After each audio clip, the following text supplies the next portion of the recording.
Twice in 1 week. Yeah, we're spoiling you. But some might say it's overkill. But when it comes to track and field, this is the place to be. Leighton and I are back. We're streaming live again on both channels over on his channel, Mr. Analyst rather, and Sports Doctor at my chat. We'll run that on the screen. Make sure you give us some support and like the videos and get involved. We have a lot to dive into today. Brussels Diamond League completed today, Lausanne a couple days ago, and everything else in between. And of course, your comments, be a part of the show, and keep those things coming. Leighton, how are you doing? A lot of people have been asking for us. Some were saying that we should do this regularly. Yeah, we should do a podcast. Not a bad idea, but we'll see logistically how that works out. Because I know you're a busy man. Yeah, I'm pretty busy now, even though I'm no longer a full-time employee. But the reality is that a lot of things.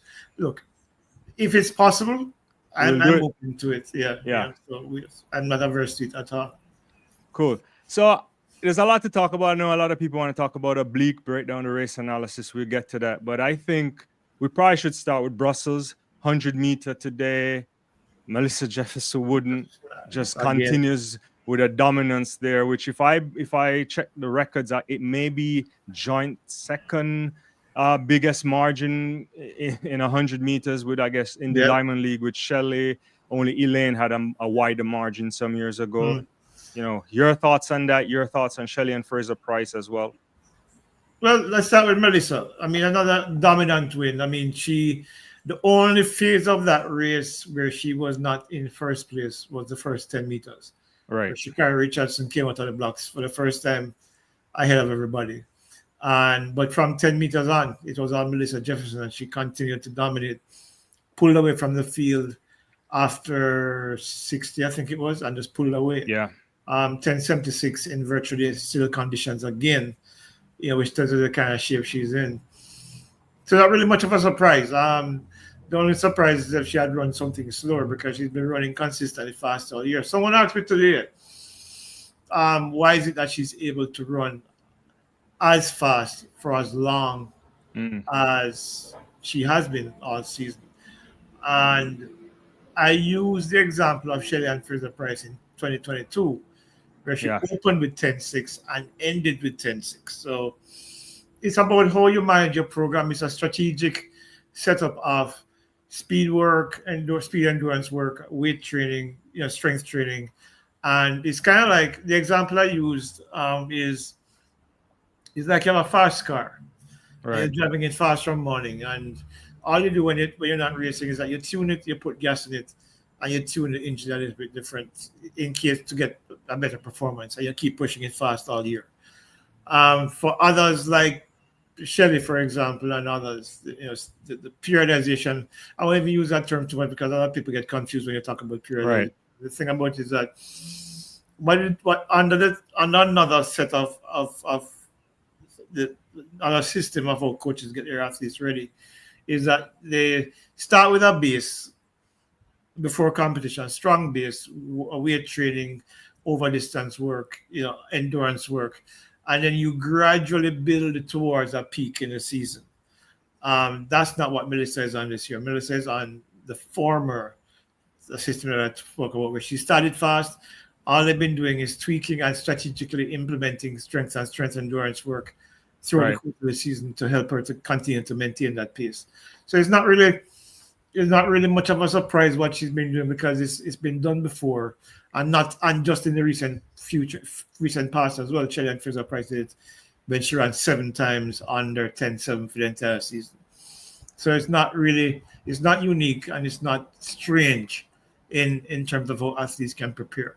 So for what she's done, what she did today was just another dominant performance that continues to, in the mind of many, make her the favorite to win in Tokyo in 3 weeks' time. For Shelly, I had a conversation today with somebody about Shelly where, like many people, they think that Shelly is waiting for the right moment to strike. That's not happening. The reality is that Shelly-Ann Fraser-Pryce is no longer, we used this term before in the previous show, she's no longer godlike. she's a mere mortal now. And you saw that today. Shelly, for those who don't understand, Shelly's a front end sprinter. Right. That she dominates the race from 0 to 70, and then she holds on for the last 30 meters. We've seen that over the years where that Daphne Skipper's closed on her, Camila Jetta closed on her, Right.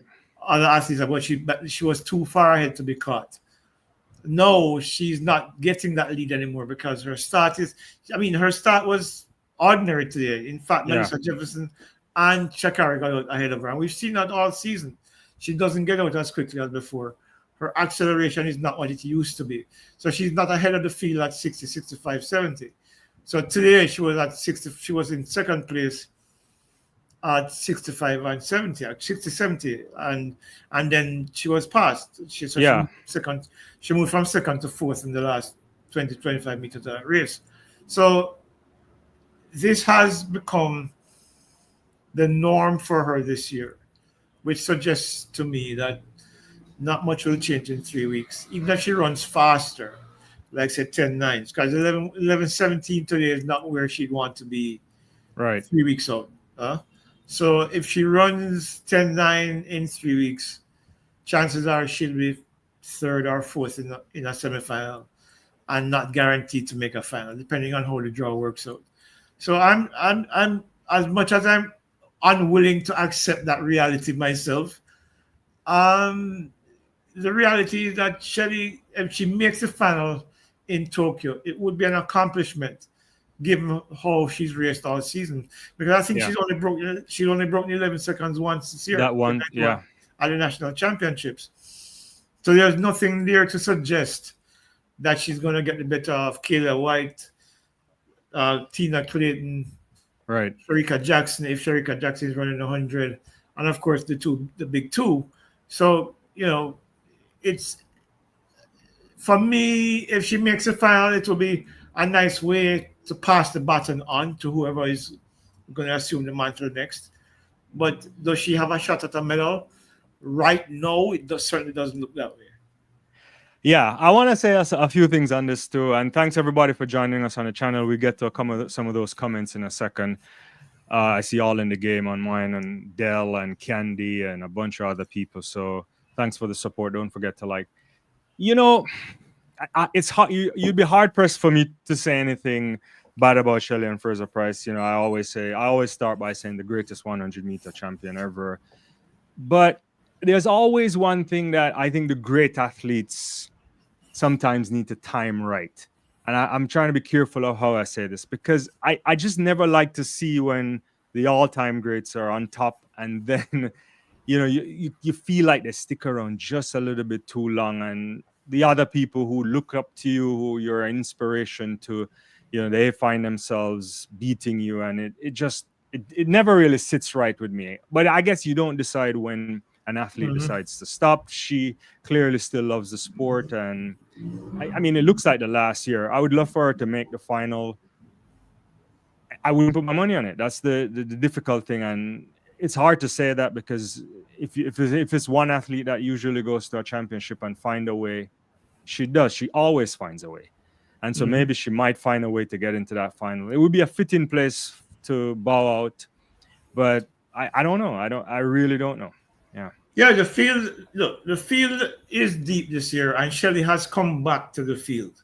It's not like in previous years where, even last year, you saw her run she ran 10-8 last year. And, I believe that had she not had those cramping issues in the semifinals in Paris last year, she probably would have made the final. So, but for this year, I haven't seen a Shelly-Ann Fraser-Pryce that looks like she's likely to beat anybody who is among the elite of the elite. She was third at national championship. She ran 11:04, I think it was. I'm trying to remember. It was early in the season when she opened at the stadium in Kingston. She had another meet over 11 seconds again.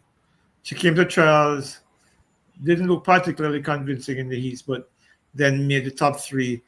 And even though I picked her to be in the top three, the reality is that had Tia Clayton not picked up an injury, the chances are she probably wouldn't have made it. Yeah. So, and of course today, just for further validates the feeling that you know time has finally caught up with the pocket rocket. Right. The fuel tank is empty. I mean, Yeah. the fuel tank is closer to empty than full.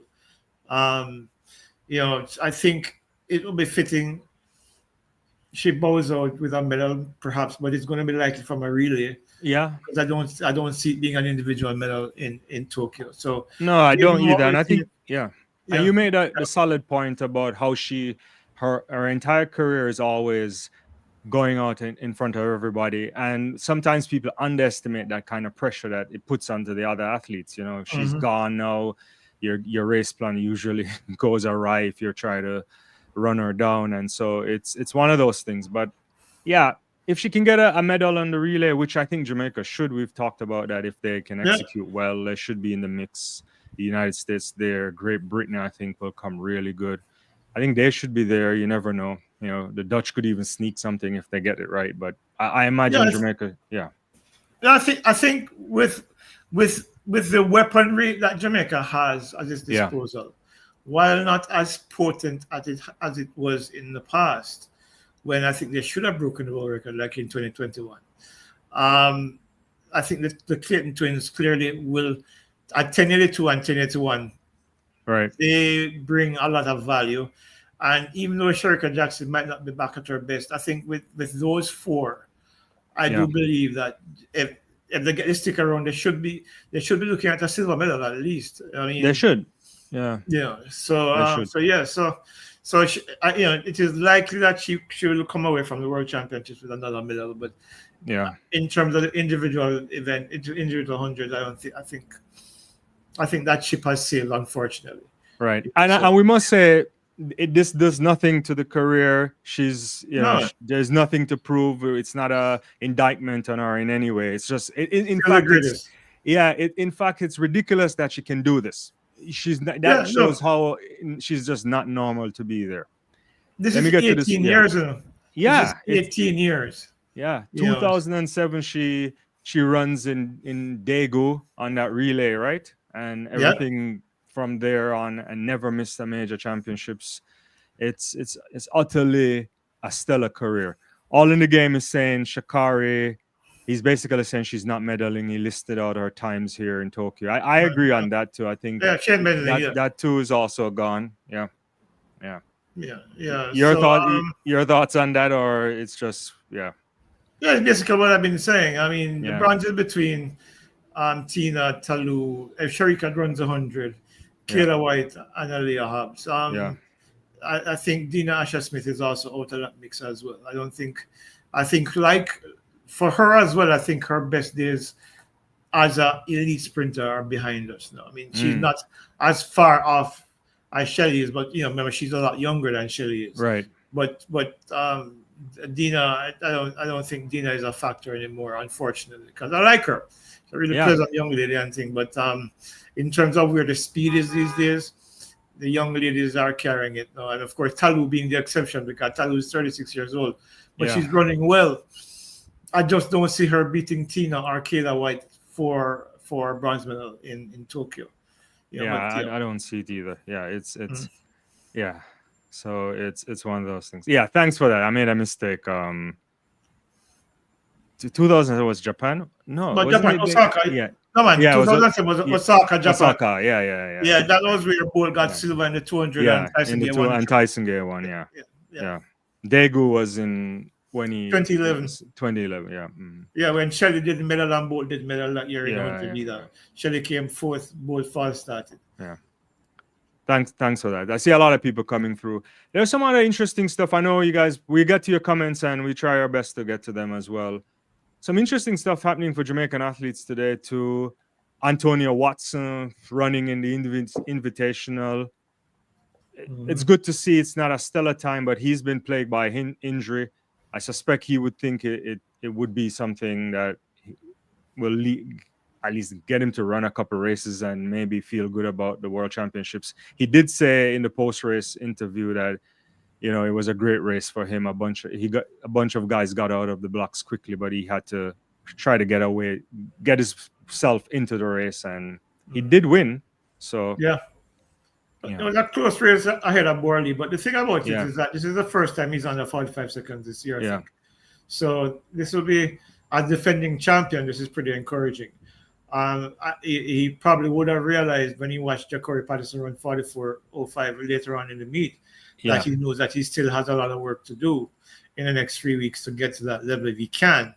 Yeah. Because it's not just a one-off race. He has to go through the rounds and then run a fast time in the final if he gets there. The thing about it is that he had some injury issues early in the season. And then we saw him at a couple of meets. He came to the trials and ran one race. Then he ran, I think it was one semifinal run. He pulled out, but then put a statement out on social media saying that he was fine. He wasn't hurt or anything. Mm-hmm. But I think they've been handling with kids' clubs this year because I think whatever injury issues he had or might have been going through were impacting his preparation significantly enough that he's only run a handful of races all year. He probably would have needed a few more races, but as defending champion, he gets that bye. So, it's a blessing in disguise also because had he not been defending champion, 44.89 does not get him in. Yeah, it's not good enough for the standard, right? So, it's encouraging for him. So let's see what the coaching staff at Racers does between now and next month, middle of next month, to get him into some kind of shape, because maybe he can run himself into shape as well. I mean, if he runs 3 rounds, maybe by the time he gets to the final, he's ready to run 44.3 again. And this year, 44.3 could be competitive. It could. It's a tough situation. You have Ja'Cory Patterson looking good. There's a bunch of guys there, but you just never know. I mean, I want to see what Hudson Smith eventually, if he gets into the right shape. I have Chris Bailey. You got those guys. Even Dobson. Dobson, and you have Nene from South Africa. Exactly. I think he's hurt though, but I'm not quite sure. But I think Nene picked up an injury. But I mean, before that, he was running really, really well. So Antonio may have to find himself running 44 or 44.1 to be in the mix. But we'll see. You have 3 weeks to go. And good thing about it that it doesn't start on the first day like the 100-meter sprinters. And also, we shouldn't forget Jereme Richards too. I think he absolutely has a chip on his shoulder. And 44.14 in his last meet too. It tells you that he's moving in the right direction as well. So there's a lot of people that Antonio would have to go through to defend his title if he does defend his title. But I think he has a Samuel Congo too. Yeah, there's a bunch of guys. So he probably has to take off maybe a half a second or more between now and look, I'm not saying that maybe that's part of the program for him to really peak at taper in 3 weeks' time. So let's see what happens then. I don't know. It's an interesting one. You feel for the lad. I think there's no pressure on him, I suspect. Even if he thinks about it, you just do your best and then see if you can get things right next year and lead into a championship the year after. He's still young. How old is he? Was he 22, 20, something like that? Yeah. He's early 20s. Because he's early 20s. Just a few years ago, he's at high school. So he's not ancient, in track and field terms, that is. So I mean, next year's a non-championship year as well. So he'll have time to, whatever issues are plaguing him, he has time to address those and then go to championships in 2027 and then Olympics in 2028. When he should be about 28 years old, I think, and he'd be most likely in the peak of his peak physical conditioning by then. So, it's something that, look, he's already world champion. You can't take that from him. And so it's not like he's under pressure to prove himself anymore. He's already done that. So maybe the next big step for him is to try and win an Olympic title or Olympic medal. Right. And so he would have 3 years to prepare for that from this year, 3 years to prepare for that. So, give him his talent and give him what we've seen him do last year, not last year, but year before the World Championships. It's not unlikely that Antonio Watson could go into LA a 43 athlete and be among the contenders. You know? No, you do hope so. You do hope so, and so on.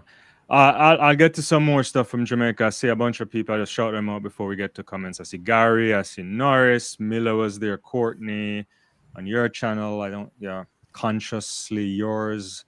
Andrea. A few other people there. I think.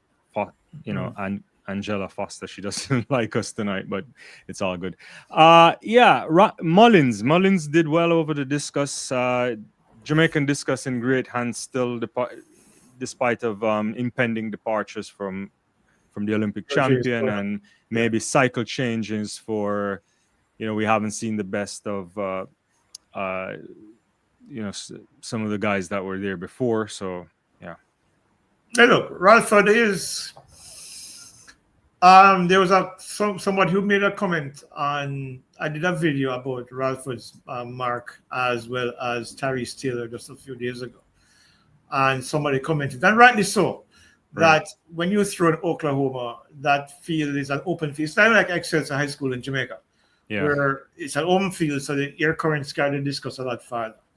But having said that, Ralford has consistently thrown over 68 meters this year and last year as well. I mean, this year he threw 68.96. He threw 69 to win NCAAs. He threw 69.66 to win again today.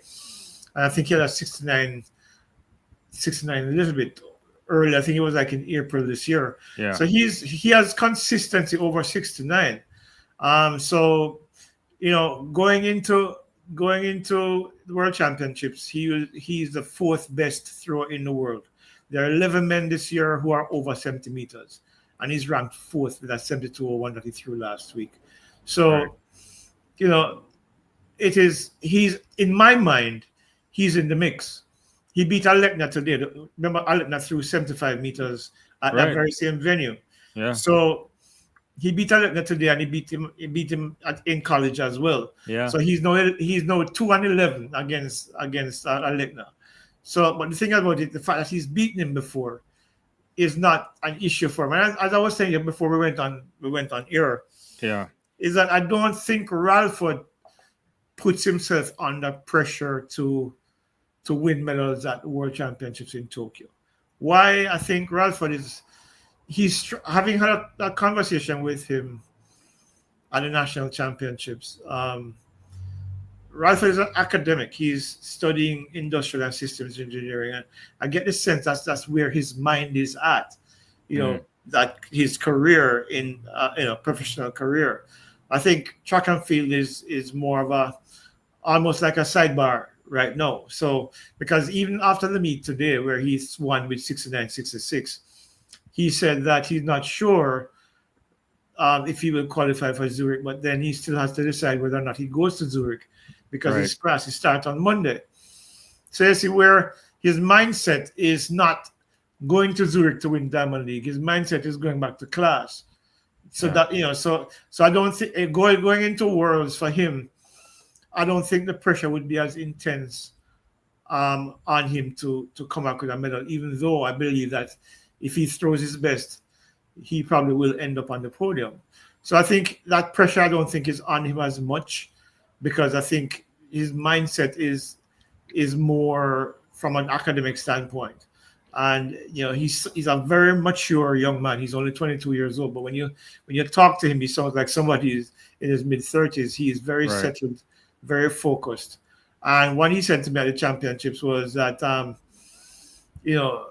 he had an internship to do this summer, and he's going to have to try and find a balance between the internship and preparing for the World Championships.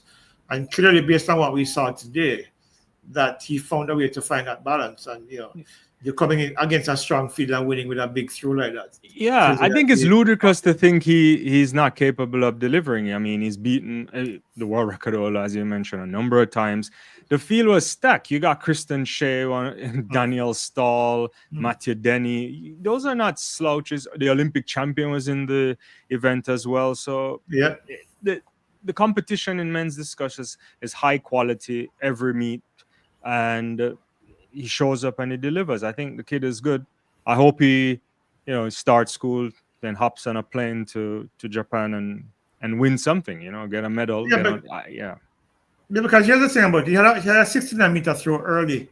Yeah. And Leighton took the lead. And it was on his sixth throw that he got the winning mark. 69, 66. So you see, he clearly knows how to handle pressure. Yeah. He clearly knows how to find balance between the different phases of his life. And I think with that kind of mindset going into Tokyo, I think there's no reason to believe that he won't deliver.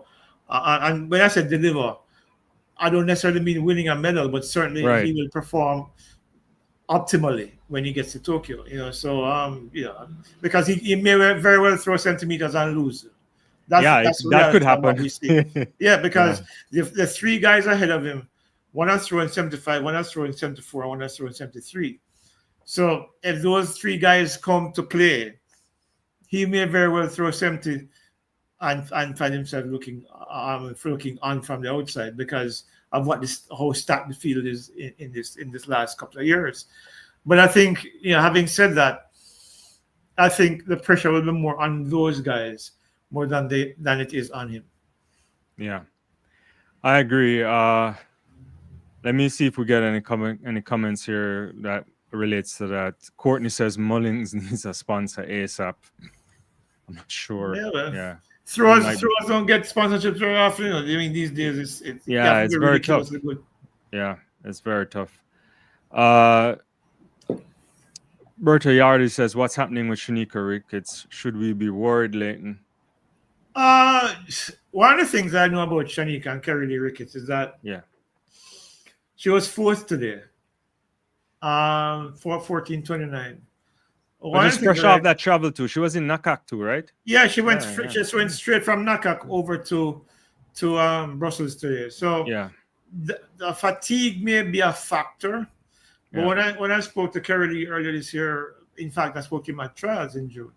He says she is right where he wants her to be. Because one of the things that we do know is that regardless of how well or how poorly she's performing, when I say poorly, I mean relative to what we expect from her during the course of a season. When it comes to championships, she does deliver. I mean, the last World Championships, she finished just outside the medals. I think it was fourth, but it was one of our best jumps of the year. I think it was 14:89 or something like that. So I mean, Cuba has found another jumper in Lorenzo. The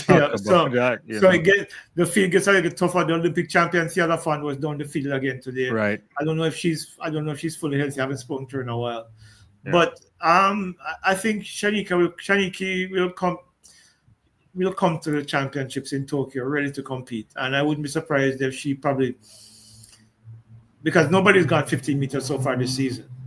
Yeah. I don't think. I think the world lead is 1490 something. It's still I think it's still from Perez Hernandez.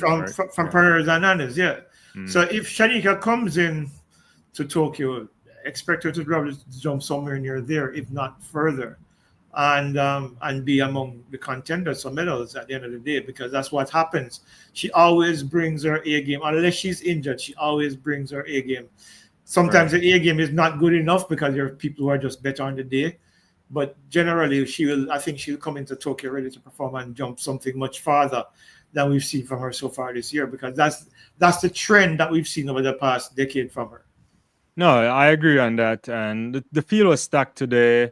The likes of Povea finishing down in fifth, and and she's top class. Jasmine Moore, I think she would have been upset not to go into the championships in both events. So, and she's a top class athlete as well. So I mean, it's one of those things. There's high quality people everywhere. So I don't know. I think I'm not worried about Ricketts, to be honest with you, because she knows the big stage. Tia Lafon maybe, but she's been coming back from injury, and so it's not quite clear if she's actually back fully fit. And because I don't know. I need to probably reach out to her before the World Championship start, because I knew that when she won at the Olympics last year, she did that with that injured knee, which makes the performance that much more impressive. Right. Because if people are noticing, she was actually using a brace on her knee for a few months because she had done surgery on the knee to repair whatever damage out there was, and she was wearing a brace on her knee for several months. So Right. maybe that might have impacted her preparation because she hasn't been particularly impressive so far this season by her own standards. So maybe that's an indication of where she is because of that previous injury. We're not quite Right. sure. Or maybe she just her husband, because her husband is her coach. Yeah, he's the coach, Um, right? Yeah. Mm-hmm. yeah, she will probably be. They probably have her on a program where she'll be probably be a lot better in 3 weeks' time. So we don't know, but she hasn't looked particularly convincing so far this year, Yeah. based on what she usually does. Yeah, and then I think the first jump she did this year was in the World Indoors, right? Which was like Yeah, right after, and yeah, so it probably is a tough thing. And we all know the the jumps are hard on the joints, and if everything is fully functioning, you can run into some significant problems. And same like how people are asking about the likes of a Yulimar Rojas. Achilles injury takes a good year to mend, and it's not easy. And yeah. so yeah, Rehab from Achilles. Remember now, yeah, people Achilles is not muscle. There's no yeah, blood it's flowing to 10. the Yeah, tendon, so yeah, it takes a long time to heal because the blood flow to yeah, tendons and ligaments is yeah, much lower than to blood flow to muscles. yeah. So what you're finding is that healing a tendon takes a long time, and it's easy to get a relapse because you Yeah. might be doing rehab and then it becomes injured again, and then you have to probably start all over again. No, you have So to take it delicately. It's not a yeah, it's not a joke. I did that surgery a few years ago, and it you really need to spend 9 to 12 months to reduce the chance of re-injury. And I know there's all these new technology now. You put your foot in these chambers and all that stuff, but that's one thing to get your body ready. To just be normal, to be an elite athlete again is something else, and yeah, it's not. takes a Yeah, work. so, yeah, it A takes a work lot. because because while you're rehabbing, you're doing pool work, you might be swimming. Yeah, yeah, The low impact work with these chambers, these low gravity chambers that they use on treadmills and stuff like that. I think Frano probably used word is that he used something like that for Kishan Thompson ah, a few years mm, back to get rid of those shin injuries that he was suffering from time to yeah, time. So there are all these techniques and technologies that they're using. The thing is though, when the body decides it needs more time to heal, it's just that's what it is. You can't do about it. yeah. You And can't do anything about it. as I mentioned before, tendons and ligaments take forever to heal because they're what heals muscles is the blood flow Yeah, to the muscles, and the tendons and ligaments get very little blood flow, so it takes a lot longer for those to heal and fully recover from whatever injury or whatever surgery you might have to undergo. yeah. No, it's hard to call. I mean, the Cubans could sweep. They may not. It's one of those interesting things. It's been a what. They have three top class athletes. I didn't think Velasco would do what she did today. 14.72. That's a big Yeah, jump. She could a have PB for her today. Yeah, yeah, personal best. Perez Hernandez, we know she could go 15 meters whenever. And and so go the there. rest of them, yeah, the rest of them have to start, thinking about. And then you got to think there's an age difference too, right? So you think about Ricketts. She's born in what 1992. So Yeah, the others are born like in 2002 and 99, yeah, and so it's not at least for the Cubans themselves. They're yeah. younger. So Paris yeah. Hernandez is what 22 or 23. Yeah, I think she was born in 2002, so she's young, Yeah, and she's the youngest of the lot. I think the others were like Velasquez was born in '99, and yeah, so but and I I think know Povea Popeye. I is know yeah, she's older Popeye. too. She's born like I think. '96, I think. Yeah, Yeah. Yeah, so yeah, but still, yeah, and yeah, it's always a factor there because the explosiveness and elasticity that you require sometimes with a triple jump. yeah. 23 all in the game is confirmed. Yeah, Yeah, yeah. hmm So you're looking at a situation where that might be a factor as well. But the thing about it is that I based on my conversation with Curly over the years, yeah. I trust when he tells me stuff. All When right. he tells me that since he said that Shanika is where he wants her to be. That was in June. Yeah, Um, I think in 3 weeks we'll see the best of her in competition. sure. Yeah, there's a couple. Let me get one from I think Carlene Walker on your channel was saying Shelly's on another level, and you guys are missing the point. She isn't here to medal, but she's here she's writing her story. I'm not sure if that's directed to us or to the comment section. She has Yeah. a documentary coming out. Yeah, we know this. I think it's important. Yeah. I just want to clarify that Leighton and I always say we have everything for Shelly. There's no more praise I can give to Shelly-Ann Yeah. Fraser, right? The Yeah, but superlatives, you run out of yeah, superlatives. Yeah. So, I'm on the record on multiple platforms yeah. saying that I think she's a goat without question. Yeah. But the fact is that when reality sets in, it's just what it is. I am not her public relations people or marketing people. I just talk about what I see. Well, And what I see is what we talk about. I mean, it's not. And you have to separate heart from what you see. Fact. Yeah. We're not trying to denigrate her in any way. Yeah. I mean, the reality is that, just like when in 2017, I knew Bolt wasn't going to be the person that we saw, or even up to 2016. And we saw that, he didn't have the speed anymore. He didn't have the motivation anymore. Right. I mean, Shelly's motivated. I think, as I said before, I spoke to Dr. Joe Brown, and she described Shelly as a seeker, wherein the minute she sets one goal, she achieves one goal. Right. She sets herself another one. So, maybe she has another goal, given the fact that she didn't get to compete in her first final in God knows how many years in Paris last year. She probably thought it would be nice to set a new goal to get to the final in Tokyo. And maybe that's her goal. I mean, she says she wants to medal. We all know, and I think she knows too, that her chances of winning a medal are very, very slim. Yeah. So, but I think she just wants to prove to herself that she still got it. But, I mean, 11-1-7, look, 11-1-7 in the context of female sprinting is not a bad time. It is. But compared to 10-6 and 10-7s and 10-8s that we've seen all year, they just not able to get above those numbers. You just have a look at what those numbers say. People lie and opinions are faulty, but the numbers really never lie. Yeah. And what numbers are telling us is that 11-1-7 gets her nowhere near the podium in Tokyo. Yeah, I mean, 10-8 you might struggle, but but if you're closer to that, you have a chance, and we're not seeing that right now. But we'll see. Here's another one before we touch some stuff. Carlton is saying, "Great show, guys. Do you think Asher Smith has peaked in the 100 meters? More so given the depth of the competition today, and lost some sharpness given her years at the top level, even though she's young."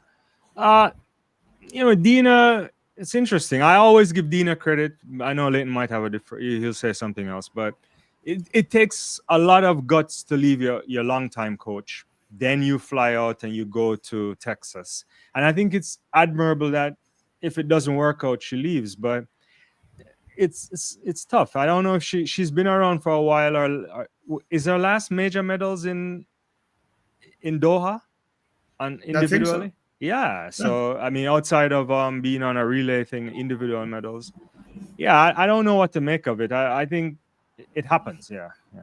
Look, one of the things with Dina is Dina was at her peak a few years back when she was European champion and she was world champion, but for some athletes, the end comes a little bit more quickly than it comes for others, and I think. Right. For Dina, what we've seen from her over the last few years is that she just doesn't have that speed anymore. I mean, remember, Dina was a 21.8 200-meter sprinter. Right. She ran 22.14 to win at the British Championships, and she almost lost to Amy Hunt. Right? So she's wherever she's gone. She went to Texas to work with Julian Alfred and Rashidat Adeleke, and she didn't think it was working for her. Yeah. She did some over distance work in the background season, and you would have thought that I honestly thought she would have come back and run some fast times, but she really hasn't. I think her best this year is what did she run a 10.9 somewhere this year? I think I'll have to check. But I'll check but in a second. The thing is that she has not. I honestly think that her best days are behind her, and that's the unfortunate thing where. For her, maybe her body just doesn't have the fuel anymore to do what she wants it to do, and because she's young enough, she probably felt that switching coaches and going to Texas was the right option. I heard she left right after Prefontaine when she came sixth in the final. Yeah. She has a 1093. Yeah. Yeah. Yeah. So, she's there or thereabouts. But is she an elite among the elite anymore? No, I don't think she is. And the last few years, I've told you that you occasionally see flashes of performance from her, but they're not at the consistent level that we used to see from her. I mean, Right. one time she was a dangerous sprinter a few years ago. She's not a dangerous sprinter anymore. And that's the unfortunate truth about it. But maybe let's see what she does in Tokyo and then decide whether or not this was just a bad year for her. But then it would probably be 2 or 3 bad years in a row for her. Yeah. So the reality is that given that she'd run 1093 this year, I honestly thought that she probably would have dropped down by now to about a 10.8 and a 21.9 or something like Right. that. But what I would say is I think the jury's still out on whether or not she's still capable of doing things that she used to do. Yeah, I think she hasn't recovered from 21 when she had those hamstring injuries in Tokyo, and it's been a struggle since then. And she's, individually recovered because she's performed creditably well for Team GB, and so we'll see. Yeah, she's 29, right? So in the world of sprinting, 29, she should be at her peak. Yeah, in terms of her physical development and everything, but she's been around a while too. So yeah, she's been around since she was a teenager. Yeah, the thing about it is that she's not pulling the numbers that we are used to seeing from her. When you look at what I'm currently looking at her PB. Her PB is 21.88, which is was from 2019. Yeah, right? That was from Doha, I think. Yeah. And her PB in the 100 was 10.83, which is also in 2019. That's 6 years ago. She hasn't done anything in the last few years to come close to those things. When you look at her season best so far, is nothing. There's nothing there to tell you that she's running fast. Her best time since the 2019 was 22:04 that she ran in 2021. So she's not doing anything in terms of a progression that suggests that she's moving back to her best. She's still above 22 and barely under 11. And right now, given what we've seen in the field, she's not able to take on and beat any of those people. Right. which is unfortunate, but it is just, I don't know, sometimes your body just does not respond anymore to what you want it to do. 11:07 this year, 22:14, 10:93 and 11:08. That's her fastest time this year. So she hasn't, maybe there's something that we are not aware of that is holding her back, but for right now it doesn't look good for her in terms of being among the elite. She probably will get to the final in Tokyo if she runs at 10.9 again. But does she have a shot at a medal? She's going to have to run a lot faster than she's run all year. Yeah, that's just the truth of it, because there are about 4 women right now who are 10.8s and who are likely to go faster.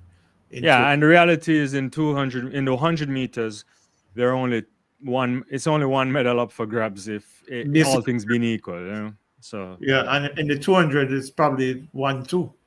Yeah, because exactly, it's 1-2 as well, because yes, and then there are so many other people, because as much as Sherika hasn't looked her best this year, and as much as Sherika hasn't run as fast as we've seen her in previous years, I can't visualize Dina beating Sherika over 200 in Tokyo. Because the 200 is probably Sherika's best shot at a medal in Tokyo in 3 weeks. So she got it. Got to drop sometimes by then. Hopefully, we'll see. I don't know. Huh? If she can run 21, based on what we've seen this year, if she can run 21.9, she's in the mix for a medal. Sherika, that is. Yeah. Either of them, Sherika or Dina. I think 21.9 gets him on the podium, because outside of Melissa Jefferson, 21.8 and Julian Alfred 21.71. The only other person who's run close to that is 21.93 by Mackenzie Long, and she's not there. Yeah, So, I think Gabby has a 21.95 too, but she, yeah, I don't know yeah. what her position is either. Yeah. Yeah, because she's coming off an Achilles injury. Maybe she comes back and she's in shape to run 21.8 or 21.9, because if she's coming off an injury, she didn't particularly convincing at the US trials. Yeah. But that was about 6 weeks. It's about 6 weeks between the US trials and Worlds. So maybe Gabby's coming back in shape as well. So it stands to reason that Shericka and Gabby could be battling for that other medal in the 200 meters as well. So, we all have to wait and see what happens. None of us can tell the future. I mean, it's just how we use what we have in front of us. It's a hard thing to call. We'll do a preview show at some point where we will put our heads on the chopping block for it. But at this stage, it's only bronze medals up for grabs, and unless something awry goes wrong. In terms of Alfred, someone was asking if Julian was really injured or it was a pullout. There's those conflicts. She's not injured, right? Yeah. No, she's not. Yeah. I can say that with genuine authority. Right. She's not injured. Yeah. I told him I would ask you. Her coach wanted some time to work with her on some specific things, and they need a specific block of time to do it, which would would involve her missing those 2 meets. Right. We're not even sure, and she might end up running in Zurich. We haven't heard anything yet. Okay. Because she still leads the Diamond League in 100 points on points, I think. But she's not hurt. I have it on very, very good authority that she's not hurt, and she said so herself. She did an interview with, I think it's Terry Finisterre in St. Lucia, where she said she's not hurt. So which validates the information I got sometime before that she was just taking the time. Coach Flo needed some time to work with her on some things. You think it's a response to how well Melissa has been running? Yeah, I'm not sure. One of the things that I do know about Coach Flo, based on a few conversations that I've had with him, is that he's very deliberate. He's very deliberate about the things that he does. So, he's seen Julian run fast, and maybe he sees some things in her mechanics or in her race phases or in her race execution that he thinks that maybe needs a little bit of work. So instead of having her go on and keep making those mistakes, let's shut it down, go back into camp and work on some of those things. Because you saw the success he had at Texas. It's because he is very deliberate and he's very meticulous in terms of the things that he does. Yeah. So he probably saw some things that needed to be worked on and figured, hey, let's do it now. Let's skip those races. It's not like she needs the money. Let's skip those races and work on these things to get her better for. And because one of the key things that's important in that relationship is that she trusts him implicitly. Oh yeah, no one knows her better than him, right? Yeah. So when he tells her something, she will listen and she will say, "Okay, fine. If that's what you think, let's do that. Let's work on this." So that's what I think is happening. I don't think she's hurt at all. I don't think it's necessarily in response to what Melissa has been doing, because even though Melissa is the only person to beat her this year, I think Julian knows that if she runs her best race, she wins. Or certainly there's a strong belief that if she runs her best race, she wins. So because one of the things I would say, and I'll use this as an example, the race that she lost in Oregon, I was told before the race that she would not be able to clear the blocks as she usually does, because of some leg work that she did during the course of that week. So it's something that they expected. So it wasn't really much of a, even though she was livid after the race, after she lost. We saw what she did in Monaco and then subsequently in London to rectify that. Because she's running with that chip on her shoulder now. But and maybe that's a good thing. And maybe that actually fuels the rivalry when they get into Tokyo, because then she'll be so focused on executing right, knowing that she probably has to win that 100 and win the 200 as well. Yeah. Because I think, she will want to get back at Melissa Jefferson. When I spoke to her last year after the Olympics on this podcast we used to do on Right. Sports Max called Out the Blocks, she said that her objective for this year was to win the world title.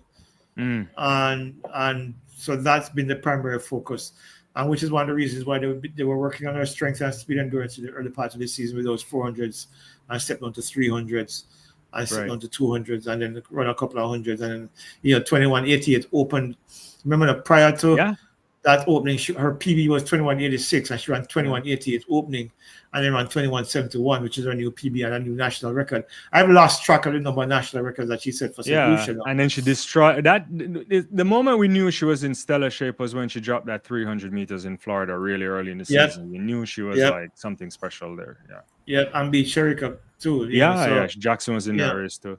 The interesting thing about it is, I'm thinking about Jefferson Wooden, and I like her a lot too. I think I have a lot of time for her.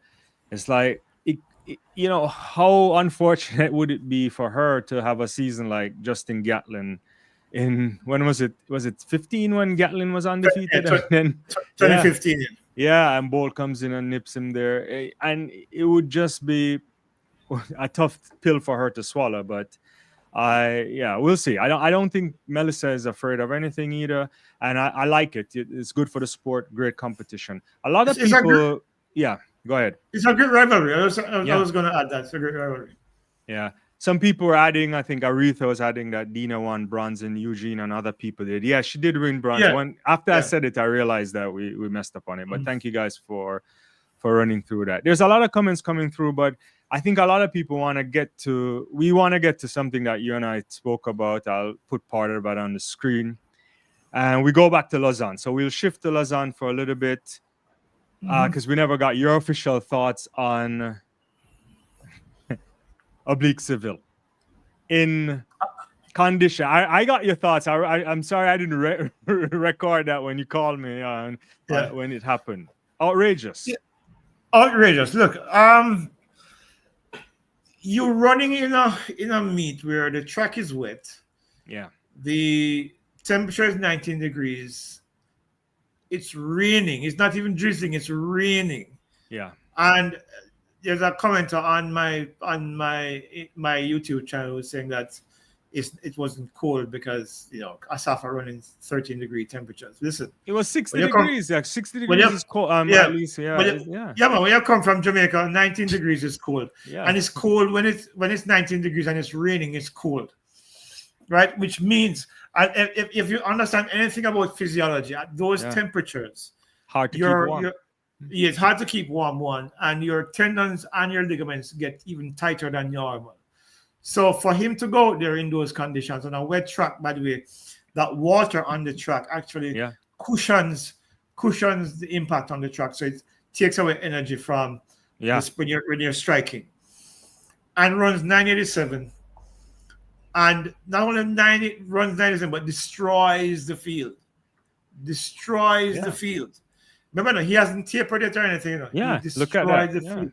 Yeah. If you look at his numbers there, first 10 meters, 1.87. He was a tenth of a second ahead of everybody except Akeem Blake, who also got a flyer in that race as well. But you look at his race pattern. He hit his top speed at 60s, at 6:41. Nobody was close. Yeah. Right? He was a tenth ahead, almost a tenth ahead of Noah Lyles there. And then when you look at the last 40 meters, you will see that Noah didn't close at all. Yeah. Did not close at all. They were equal in terms of the times. 0.85, 0.86, 0.86, 0.89. Yeah. So Noah didn't close any at all for the last 40 meters. Right. If Oblique gets into Tokyo and replicates that performance at peak, because then he would have been totally tapered, regardless of what Noah does. If he gets away from that, I mean, remember, Noah is known, look, and this is something that I discussed with a friend who brought it to my attention. It's actually a quite astute piece of analysis. is that Noah, the weakest part of Noah's race is its first 30 meters. Yeah, it's horrible. Right? Oblique, that's probably the first 30, well, from 0 to 60 is probably Oblique's best, because I did some analysis on it, I had a graph and everything, but I did it too late, but so I couldn't send it to you. Right. But if you look at his great graph, he gradually increases his speed right up to 60. He doesn't hit a peak early like at 50 or 55 or 60. He gradually gets faster and then holds that speed a lot more. And there's a comparison to if you have the Kishian from I have I get the Kishian one up too. I had it. Yeah, put that up. You'll see that his numbers on Kishian are almost identical for the last 40 meters or 30 meters of the race, which means that if anybody does not get out in front of Oblique Seville in Tokyo, chances are they do not catch him. Right. So it's very interesting to see the race plan, because the race models, funny enough, the race models, as we discussed prior, we're not talking about Shelly-Ann Fraser-Pryce. Kishian is a front-loaded sprinter where he destroys your first 60, 70, and then you have to catch him. The thing with Oblique is that he's constantly accelerating right up to 65, 70, and then you have to catch him over the last 30 meters. And if he's accelerating at the rate he usually does, because you look at some of the splits there, he's going to be putting away from you at 60. So to catch him, you're going to have to run the last average 0.84 per 10 meters for the last 30 meters, which the only person I knew who was able to do faster than that was Usain Bolt. You go back to Usain jumping at like 0.81 in Berlin. 0.81, 0.82. 82. So you're looking at a situation where, and which is one of the reasons why I said to you on the outset when we did that show earlier on, that I think Oblique could actually end up winning in Tokyo, regardless of how well Kishian runs. Because of what he's been able to do and the improvements that he's made. If he can shave 100th of a second off of each of those 10-meter blocks, but when it tapers in Tokyo, you're looking at 974, between 974 and 976. Right. Or no, 974, 970. I did some math on it today. 974, 979. Kishian is 974 to 976.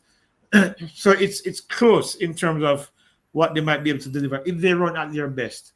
Right. Because I factored in fatigue and the conditions as well. The thing that impressed me most about Oblique's run in Lausanne was that he ran virtually identical numbers to Kishian, who ran in much better conditions in Silesia. Which is in many ways frightening.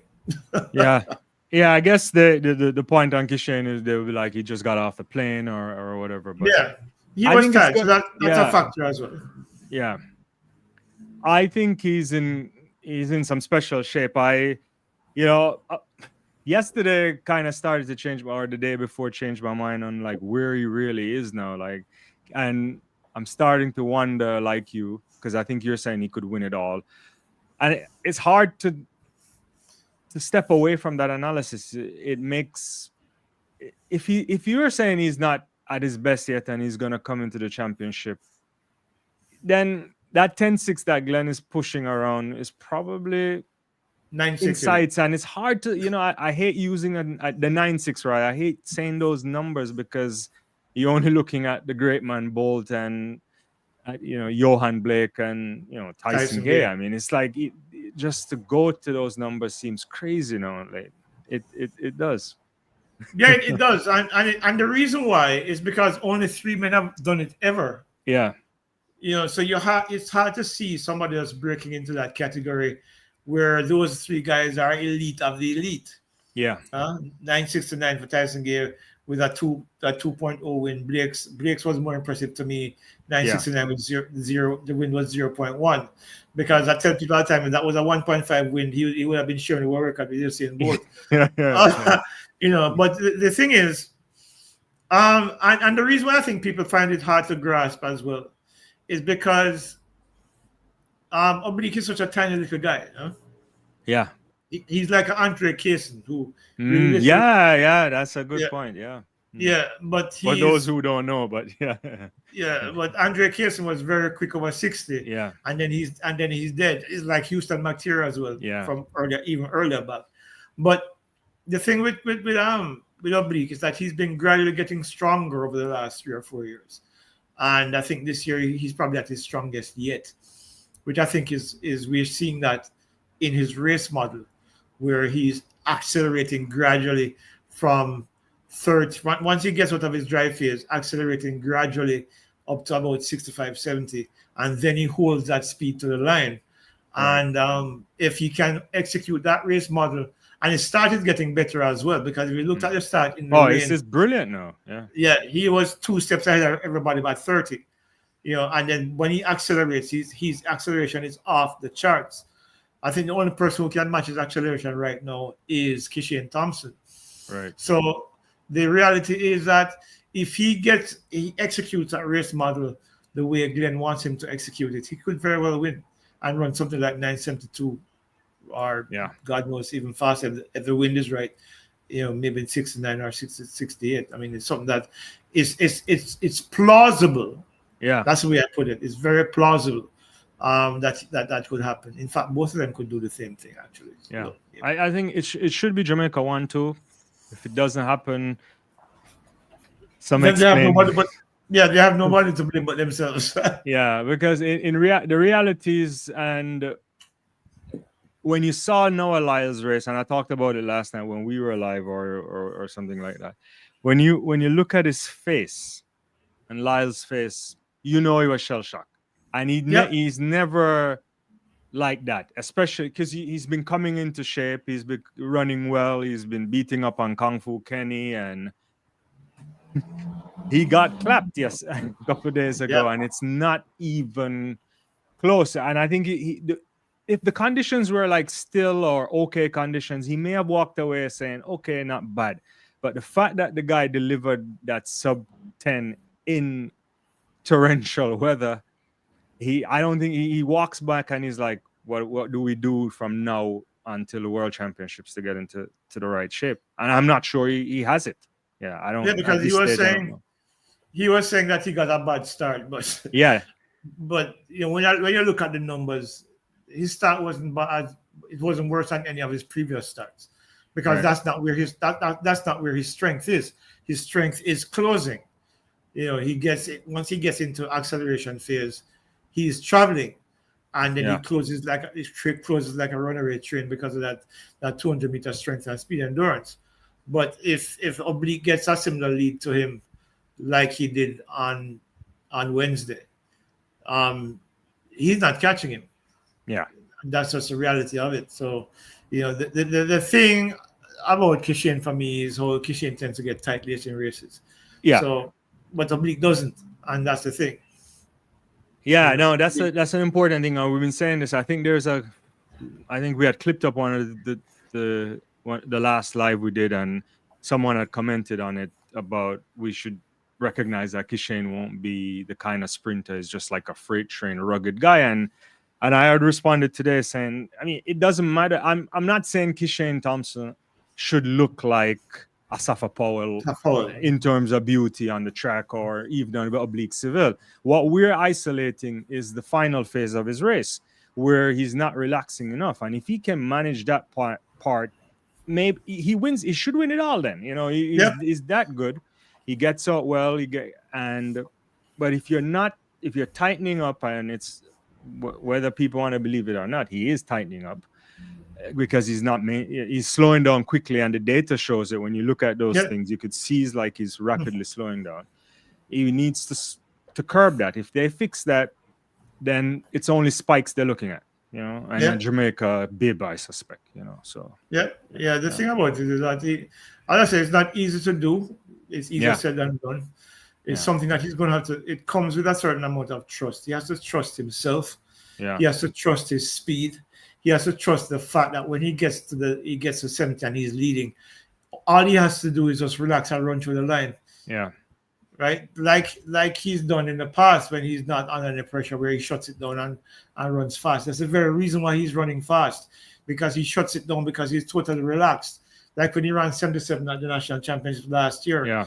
and when he did it again this year, where because he knows that the only person in the race who could challenge him or possibly challenge him was Oblique, and Oblique was having cramps. He didn't have that pressure on him. Yeah. But when he gets to 71st, just drop your shoulders, boss, and run. Yeah, And you want to see the gel, the face jiggling, yeah, man, yeah. But his jaws are tight and his shoulders are tight. You just relax and run. Once you relax and run, it might feel like you're slowing down, but which is what is actually happening. But you're not slowing down as fast as when you're tight and things. So, he just needs to work on that and running through. Well, this one is for you, Leighton. No, he's a dry face. He has a dry face. Yeah. Is the reason why it doesn't look like he's having one is because he's massive. The Kishian Thompson. I remember the first time when I interviewed him when he won a trial last year. Yeah. I was looking up to him and pushing my microphone up into his face. He's massive. He's a big dude. Yeah. He's a big dude. So he doesn't look like he's coming out. Ideally, I think you're coming out of the blocks at about 45 degrees, and you keep your head down and then gradually come up to transition into the acceleration phase. Yeah. But he does have a dry phase. It's just that he's so big that you're probably looking at his size and the hair rocking behind him, where it doesn't seem like he does have a dry phase. Look, one of the things you have to understand, if you're training under Stephen Francis, you have to master that dry phase. It's not a question.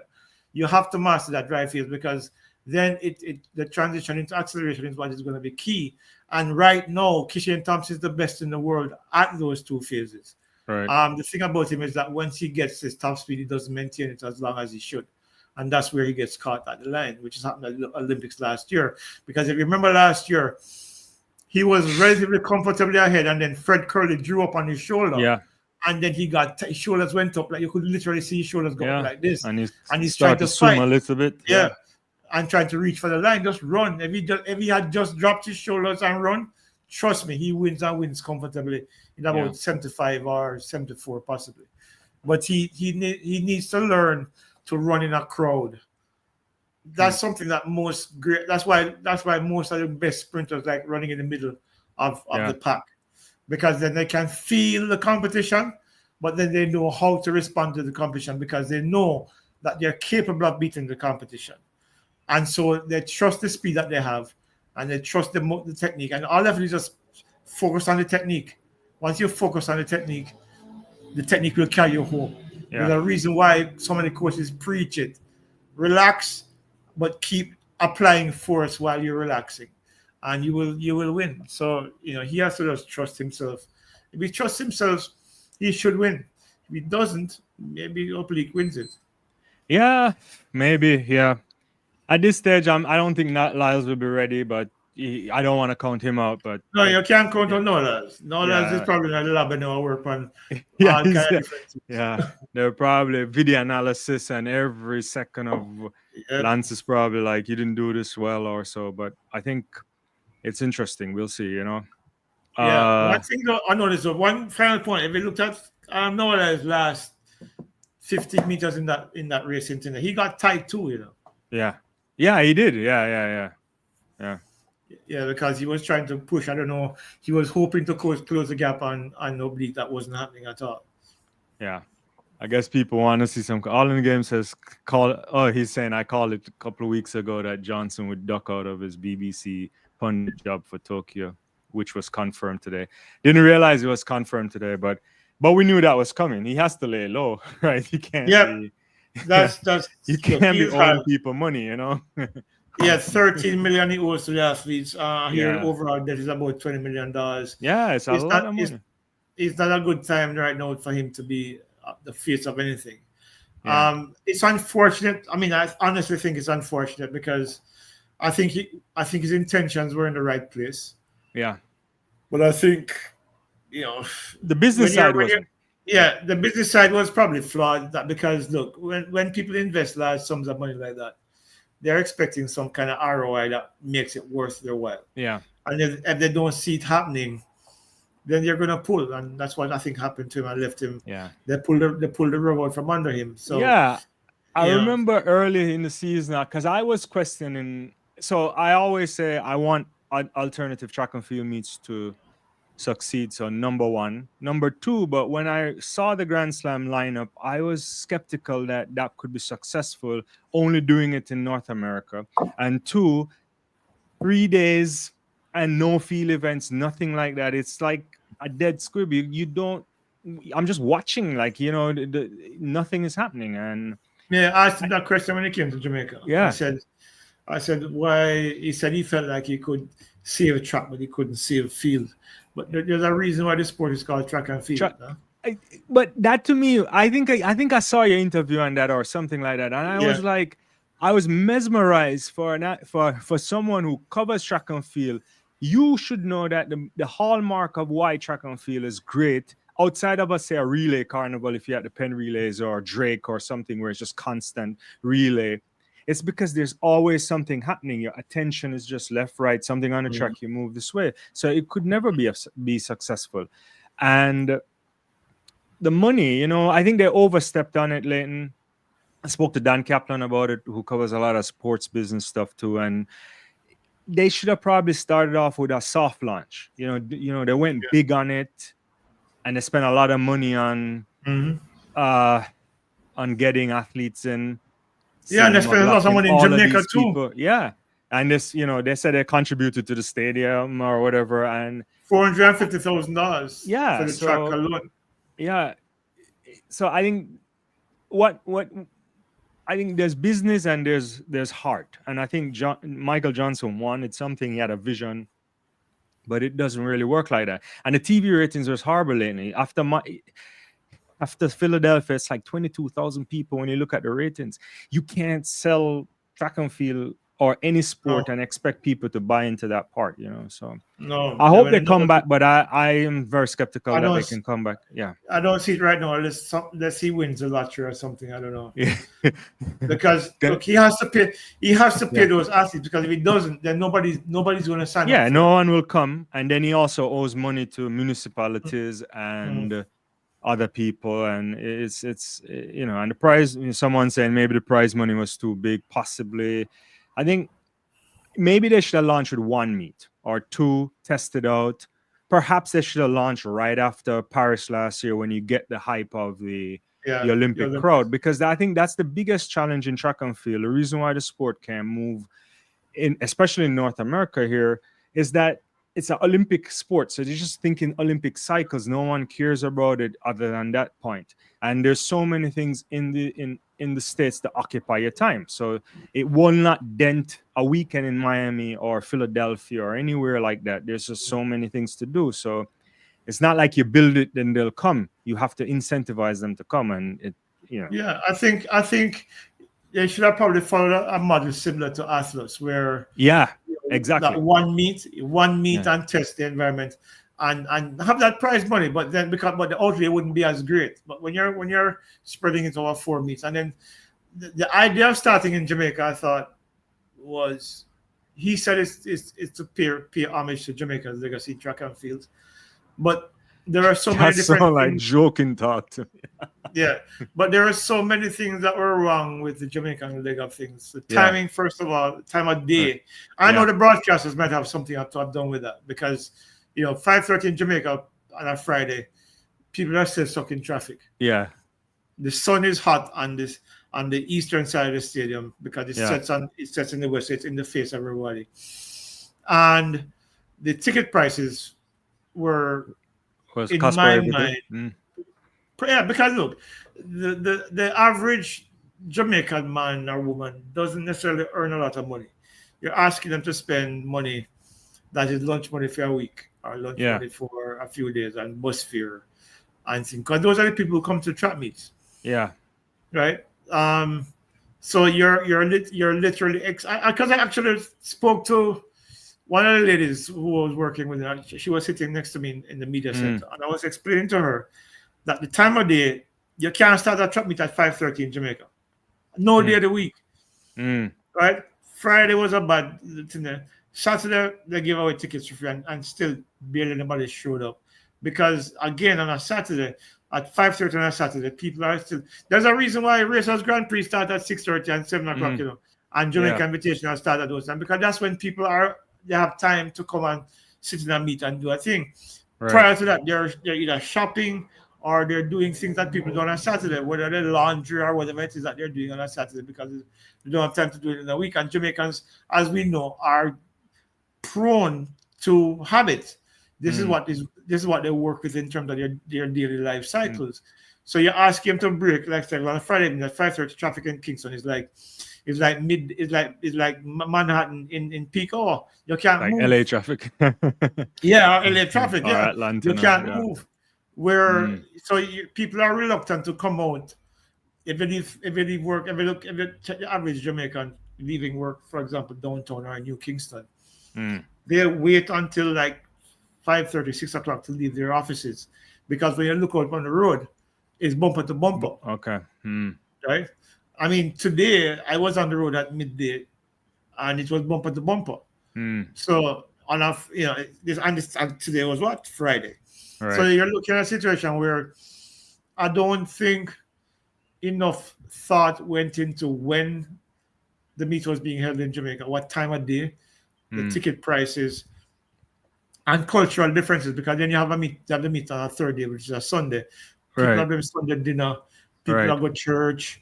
All them something. People are not thinking about those things until maybe Sunday evening, maybe 6 o'clock Sunday evening when dinner in your stomach and you can rub your stomach and your belly 2 times. All right, cool. Now go stay and now go watch the meet. You're not going to come out at 2 o'clock in the day. Right. You're just not. That's when most people are having Sunday dinner traditionally, and those are traditions that Jamaicans are not willing to break, except if Lionel Messi comes here.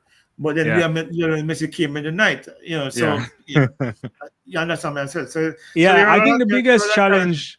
The biggest challenge is that I think the reason why I picked Jamaica, beyond this talking about homage, I think he saw what a boys and girls championships look like, and when you see that around the world, it looks like a spectacle. So he thinks he can replicate that.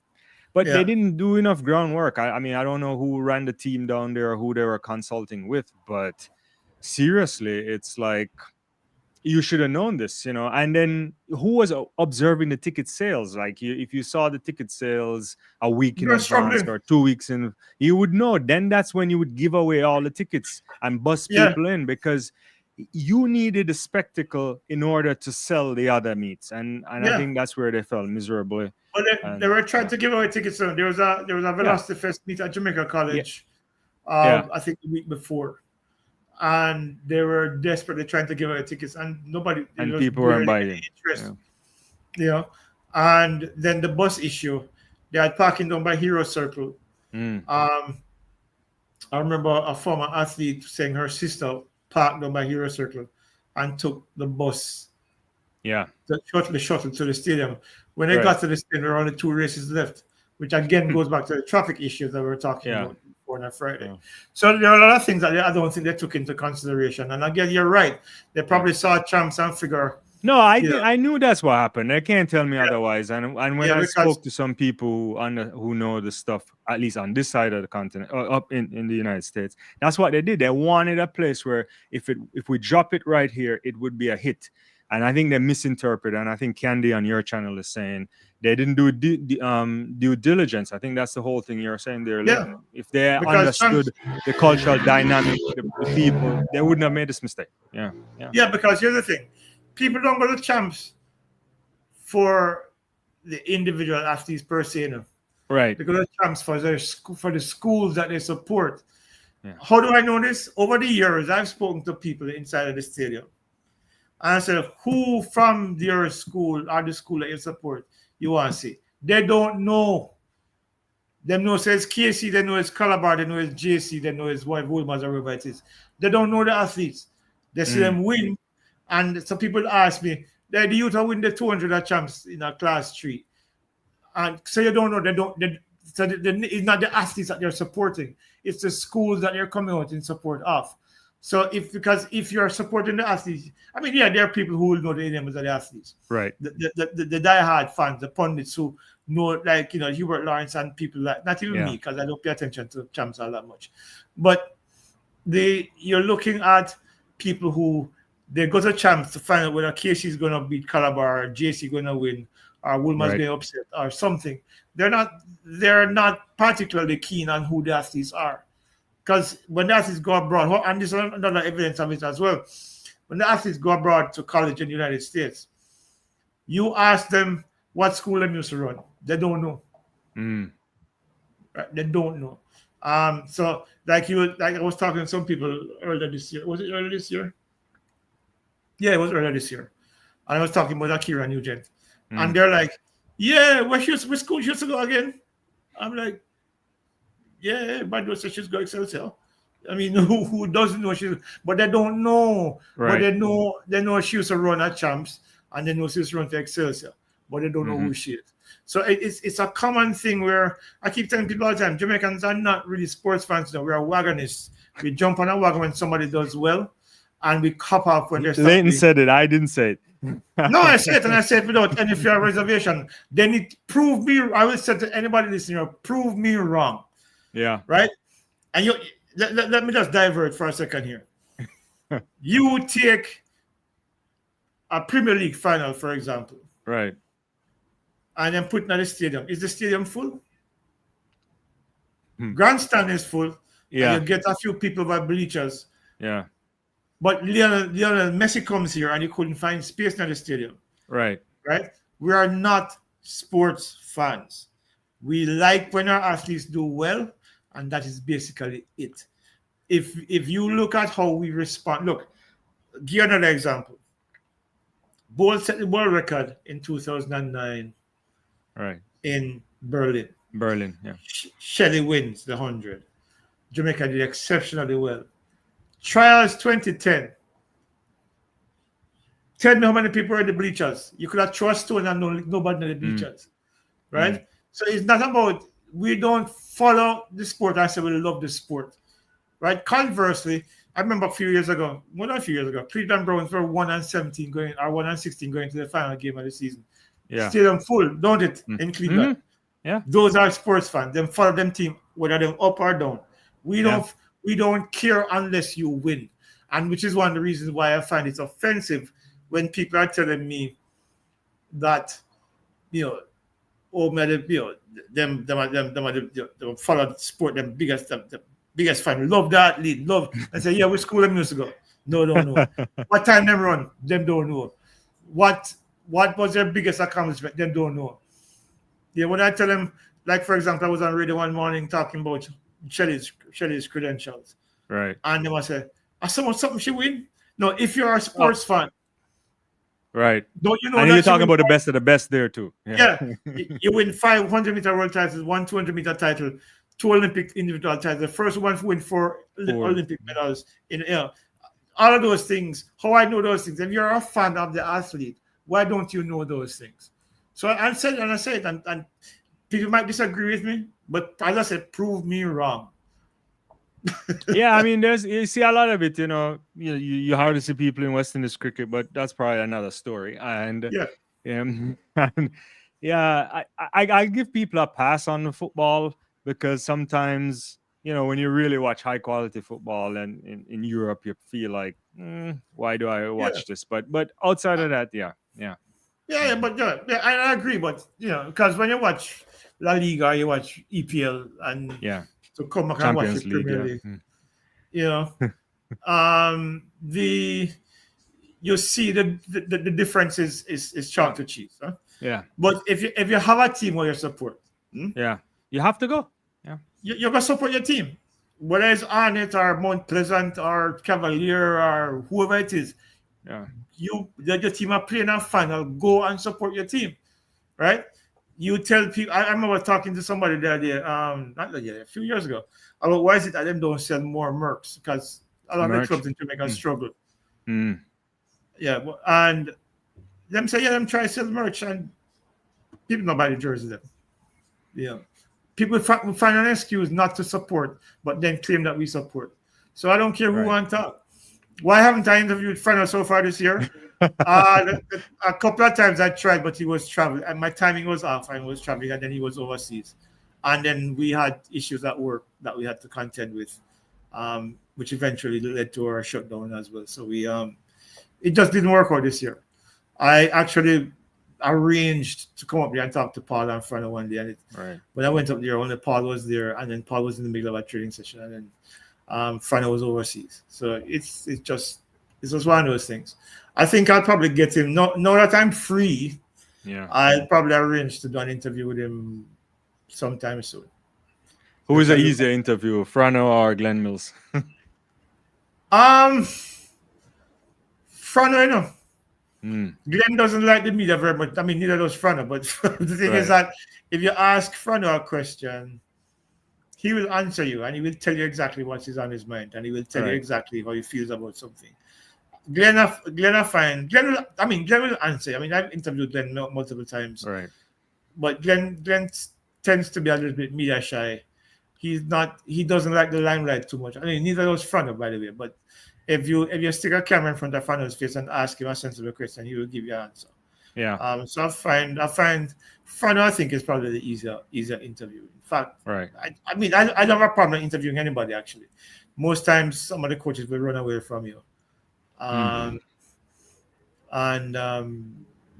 yeah, that's just the, you know. Yeah, I mean, I always like listening to Frano because when he decides to talk, at least to you, or when he does one of those longer TV things, you know, he's giving you what he is. He's stringing you the way he wants to string you. Sometimes, you know, not necessarily you, the interviewer, but the messages that he's sending out. Yeah. Yeah, because I remember when the interview that I did with him, when I got a lot of flack from a certain athlete's fan base. When I asked him whether or not he would take her back into the camp. Right, yeah. Yeah, and he just, with a straight face, he told me what he told me, and I used the quote. And I mean, I think I still have the quote on my phone. You know, it is what it is. He said what he said, and he said, I mean, he changed his tune eventually. Right. But at the time when I spoke to him, that's what he said to me. And then people were saying that I'm trying to hate on, I don't know, but whatever it is, what was ridiculous. But yeah, all in the game was asking about Sonny O'Sullivan. I haven't seen the comment. What was the comment? You have to tell me about it. I didn't see it, to be honest with you. Let's see. Objectivity says Mr. Mills is more diplomatic. Lamar is saying, what's your guys' take on Alana's form? I think she was at Pan Am Championships. I only saw clips of it, so I really don't have any. Yeah, she finished. She finished at the back of the pack, 11:77, I think, or 11:71. And then she anchored the relay? Yeah, they won gold in the relay. I think I spoke to Coach Dyke this morning, actually. And he said that she's probably just at the end of her season and probably tired, which probably, manifest. And Serena Cole as well. Serena Cole ran 11:4. And since they are not part of the world, not likely to be part of the world championship teams, I think they're probably mentally winding down, which would probably indicate that's the and it's plausible. I'm not saying that it's not. So that's, it's disappointing though, given that she's world under 20 champion last year, to come to Pan Am now where the field was so soft. Right. You should have used the opportunity to get a knock at the Pan Am title. The funny thing about it is that the athlete that won, is she coached by Shaniki Osborne? I'm wondering too. Is it a Trinidadian athlete? Was it? Or I think so. Yeah, I don't. She's from Ireland. I'm trying to remember, but I think she's coached by Shaniki Osborne. I think. Okay. I'm not 100% sure on that. Yeah. But to answer your question, I think it's probably a combination of just being a long season. It's almost September, and she's run a few races during the course of the season, and maybe she's not mentally where she needs to be. Right. So I probably find out from her eventually. When I get back to Jamaica, I'll probably give her a call and find out what's going on with that, if that's the case, because this was a year when I think she probably should have made a step forward, but I don't think she has. I mean, she ran 11-0 something at trials, I think it was. Yeah. I was gonna ask you your thoughts on where her ceiling is, because I've been trying to figure that out for a while, like where she could eventually go. Is like a 10-7 in the future, or it's like tapping out like at a 10-8?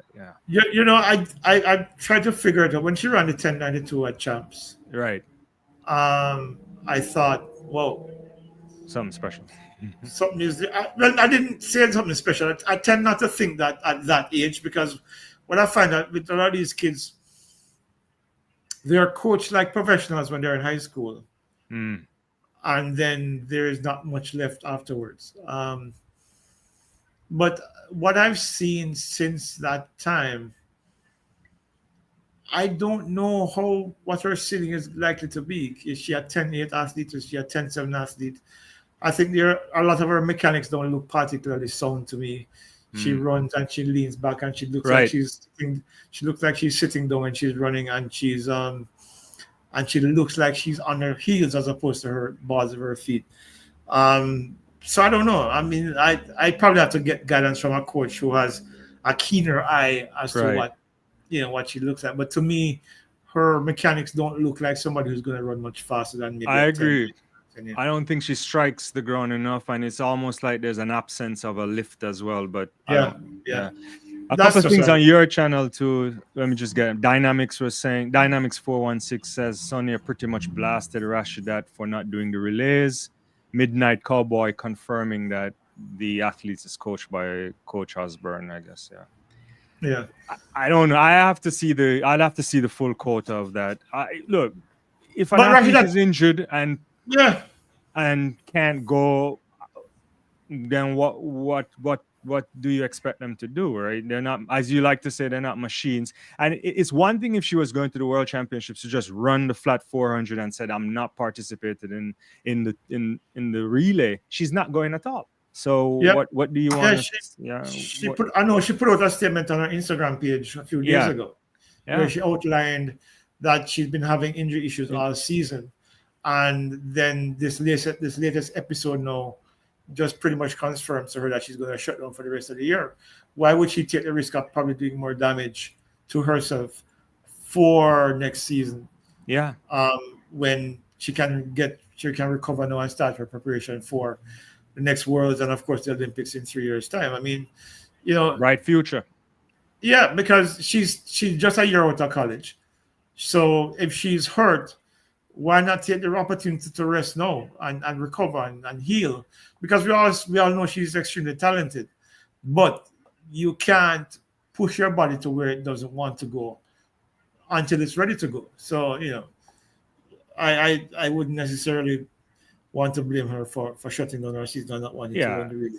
I'd never blame an athlete for doing that if they're injured, because you have to imagine you're not just making that decision by yourself. It's in consultation with a medical team, with a Yep. coaching staff, with your family or support system.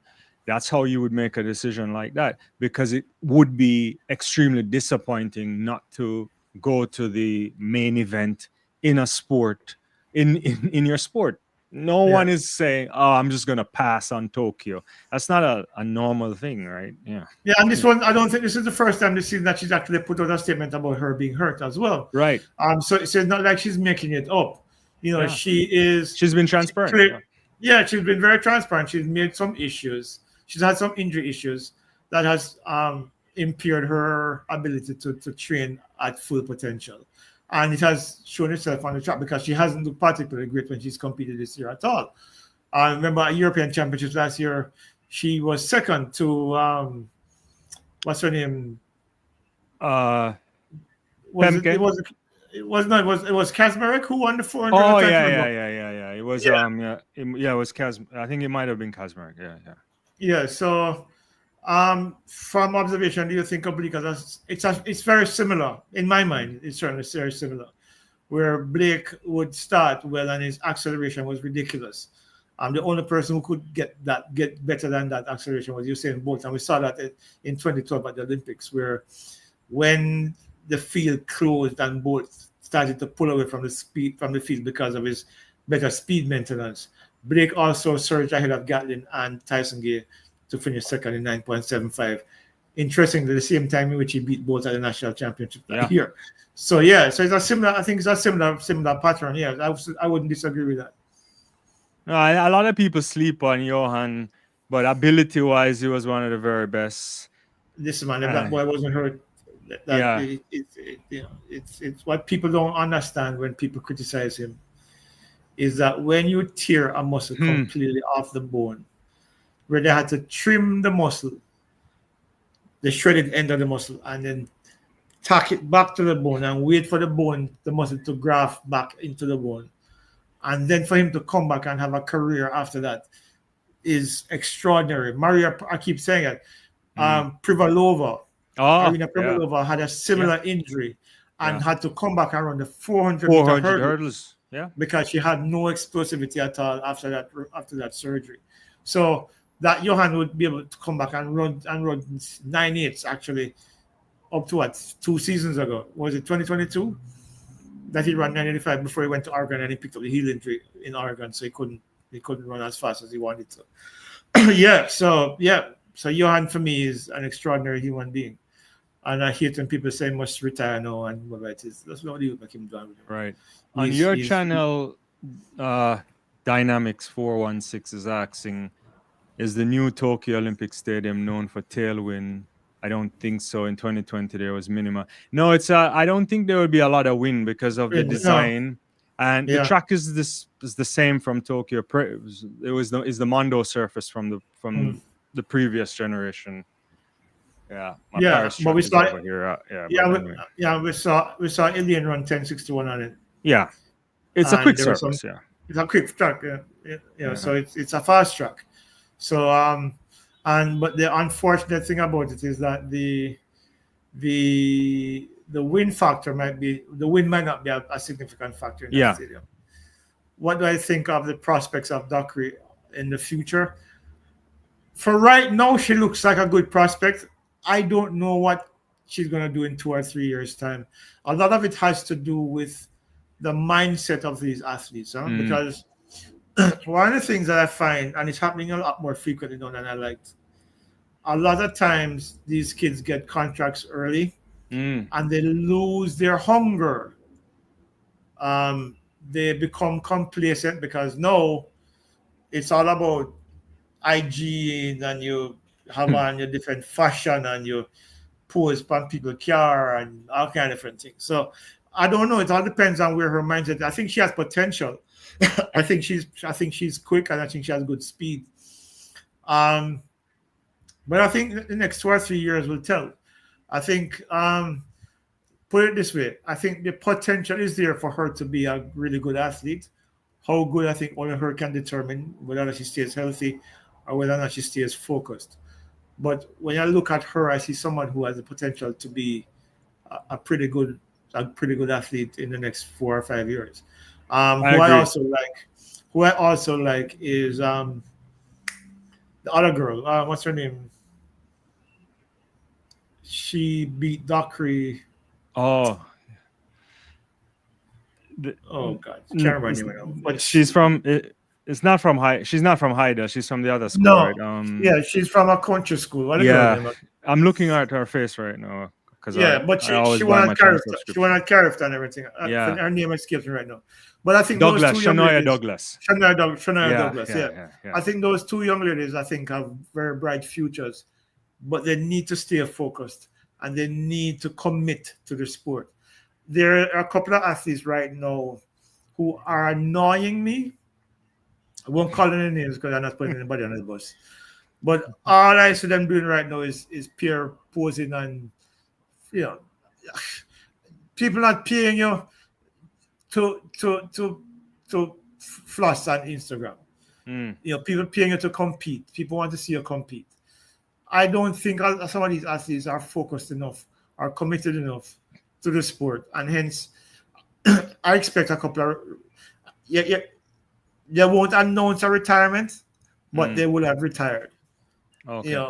Because they're not committed. I mean, I tell people all the time, I wish I had the talent of some of these kids when I was in high school, and I got a contract early to high school and would go on. I would kill to do that. And if I got hurt or unable to compete, nobody's seen me until I get well again, because you're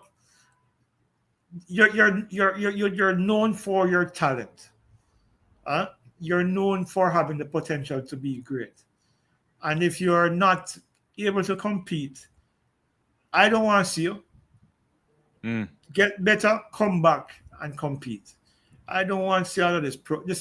I think social media sometimes is not sometimes. A lot of times is the detriment of a lot of these kids coming up because them get a little money, and instead of thinking wisely, and I think it's because of some of the people who are surrounding them as well. Yeah, I was gonna say the structure matters.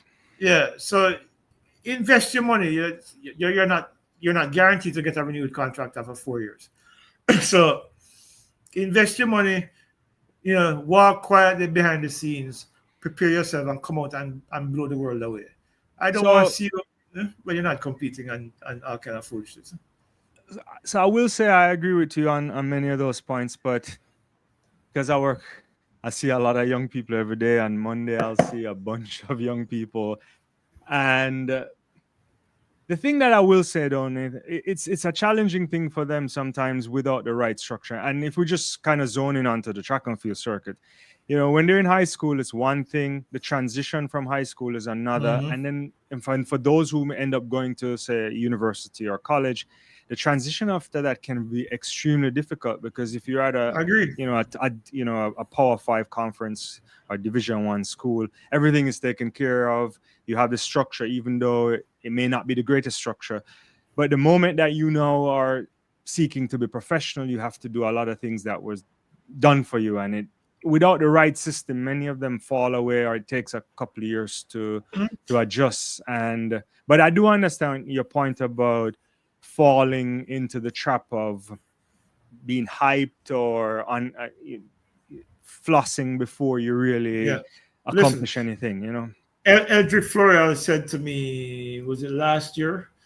He says, when you're in college, your coach is your CEO, right? And he takes care of everything for you. It's the minute you go pro, you are your own CEO. And you have to ensure that the things around you are the right things around you for you to succeed. Right. Unfortunately, I think a lot of the problem with some of these kids these days is that when they become the CEO of their own companies, which is what it is, they don't even realize that they're the CEOs, right? They keep thinking that somebody else is going to do all the work for them. They need to put the work in. If you look at, I keep using Shelly as an example. When you look at Shelly, how Shelly has managed her career, right? The only time you see her on social media is if she's at an event that is about something progressive, like she's doing her foundation work or something. You're not seeing her at no party. You're not seeing her, dress up thing and thing. You're seeing her in her environment where she is. Like you will see her with Zion at Sports Day. That's the exception to the norm. But other than that's also part of the thing that they're pushing, though, the narrative. Yeah. Right. Yeah. Right. So what it is that she ensures that when you see her is how she wants you to see her as a professional, as a mom, as an elite athlete. A lot of these kids, it's like they're just so caught up with the idea that certainly them have a little money in their pocket. And and I understand the excitement of it because you're young. You have income now that you never had before, and you probably never dreamt you'd ever have. And I understand the excitement of it. But so the first couple of weeks, you get to sign your contract, you get the first check. Yeah, have some fun, blow it, go and have a couple of parties and, buy some new things, buy some new toys. But after a while, you have to look around and say, the people that pay me for be an elite athlete. The people that want me to deliver on certain levels. That should be my focus because it's a job. It's like you go, say you get hired by Digital, for example, and you get, for some reason, it's an extraordinary circumstance I'm talking about, you get a signing bonus. Yeah. And you get the signing bonus and you say, yo, brother, and you call up two friends and you go to the club and you pay for the drinks and you enjoy yourself for the night and you maybe do it for another night. But after a while you say, yo, Digital sign me for do a job. He's not paying me to go party. He's not paying me to go show off on people. He's paying me to be a professional athlete. That should be your focus. That should be the only thing that you focus on. I'm not saying you can't have fun, but it can't be that fun is what is the prominent thing in your life, as opposed to training. Make sure so you get the proper nutrition, because that's what the contracts allow you to do. Yeah. Get proper nutrition, pay for your physio, pay your coach. If you need to do surgery, you can probably handle some of it, with insurance or whatever it is, and take care of your needs so that you can perform at your optimal best. They're not paying you for to go show up on the rest of the world. That's if you want to go do that, become a model, go work for a sign for Saint or Vogue or one of them companies. That's not what they're paying you for. So when they're paying you and you are out there, and so even if you're injured, the thing is about it that nobody don't want to see you. Right. Go just keep a low profile, focus on recovery, focus on rehab, and come back and perform. Because that's what you're getting paid to do. But unfortunately, to me, I don't want to sound like I'm ranting, but I am. It's just You're gonna say you're a boomer. Yeah, a lot of these kids need to understand that what they're getting paid to do is to compete. And as long as they understand that and understand what is required for them to be able to compete at the optimal levels, is that they stay off of social media as much as possible and focus on doing the things necessary, working in the gym, get stronger, get faster, consult your coach, do the core work that you need to do when you're not on training, get the necessary rest. I've never seen a set of athletes who drink as much alcohol as this current set of athletes. Oh. I remember when I was running track, for example, the guys in the group, they drink one beer, get drunk because we were running clean, because alcohol dehydrates you and leads to injuries. We're all aware of all these things. These kids are the most, and they might drink Hennessy and they might do alcohol and anything, and then they get hurt and they wonder why. So that's what it rankles me, because I think they lose focus on what it is that they're supposed to be doing. And that's basically the end of my sermon for today. Yeah, no, I hear what you're saying. I think the biggest challenge, and it's not only for track and field athletes, we see it here in the States, but increasingly, I think, the big organizations, the NBA, the NFL, MLB, they're doing a much better job, especially with just the structures around the athletes, because you blow your money easily. Uncle Sam comes for it. I imagine if they're in Jamaica, I don't know, who is it, Uncle Andrew? And, someone... you have to pay, right? And you have to live off of this and invest for your future. And, you sign a contract for $1 million or $10 million. It's not $10 million, it's much smaller than that. Yeah. And you have to do a lot of things with it, right? You pay. There are people around you who you have to pay. Right. You have to so pay. You shouldn't be buying the Rolex unless Rolex is the company supplying you, right? If Rolex is sponsoring, you're fine. Then you wear it. Your watch, you can put it on, and when you do an interview, you can hold up exactly your hand by your head and make them see the Rolex. Yeah. But other than that, man, just focus on what you need to focus on, and because at the end of the day, if you're serious about the sport that you're in, your legacy is what you leave behind. Yeah. And the great ones, right. leave people see you saying, driving expecting cars and all kind of different something. But what did he do? He created records that nobody is able to break, so he can afford to do that. Shelly similarly, Leighton similarly, Asafa to a degree. I mean, he set world records, even though he didn't win as many titles as people, but he earned it. And you look at some of the US athletes. Take for example, look at Tyson Gay, for example, and maybe Justin Gatlin or Alison Felix. You don't see them doing all this rubbish. I mean, Alison started a company. They're using their money to build a career, build a life after track. They're not wasting it out a road that do foolishness and carry 100 friend go beach party and all kind of foolishness or whatever it is. Oh, and I think and it goes back again to the people who you have around you, who very important must be willing to tell you, cut the foolishness. This is what you need to be focusing on. Nobody can say you can't party, but you can't be party all the time. Right. And I think a lot of them suffer the consequences because their careers flame out and then they turn around and wonder what went wrong. Yeah. We didn't plan this. We didn't know. I don't even know how we ended up down this road. Yeah, well, it is what it is. But so you go. I mean, no, but these issues come up from time to time because the reality is what a lot of the athletes face these days. And unfortunately, there are not enough people around them to tell them, look, cut it out. Because unfortunately, a lot of them surround themselves with yes people who are afraid to say to them, look, this what you're doing is not right. What you're doing is the wrong thing. Focus. As my wife tends to say, focus. I love when she says that. Yeah. Oh yeah, my wife always says, "I thought we have a plan." So it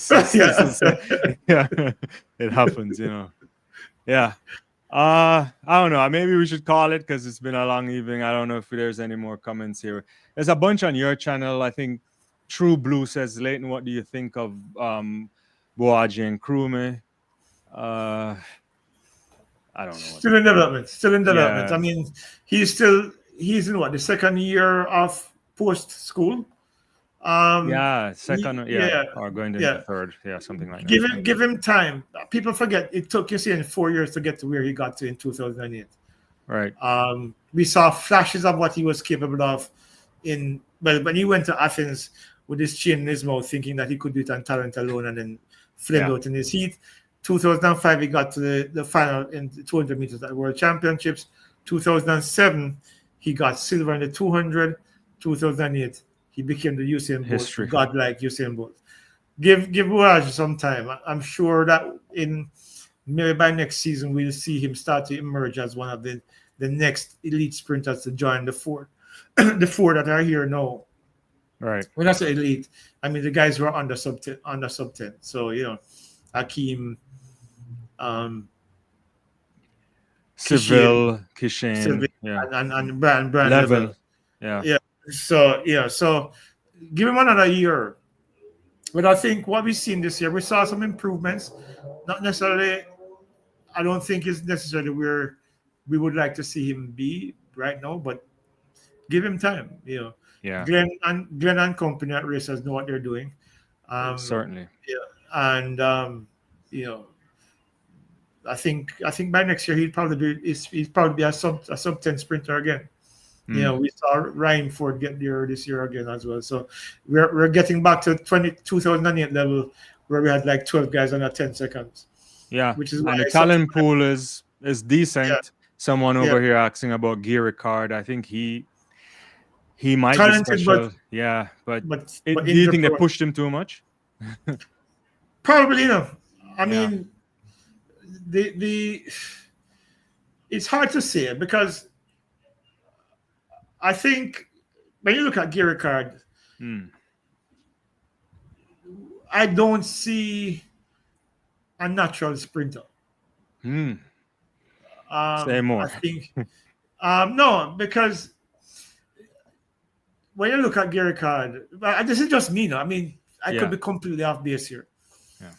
I see a guy who is built like a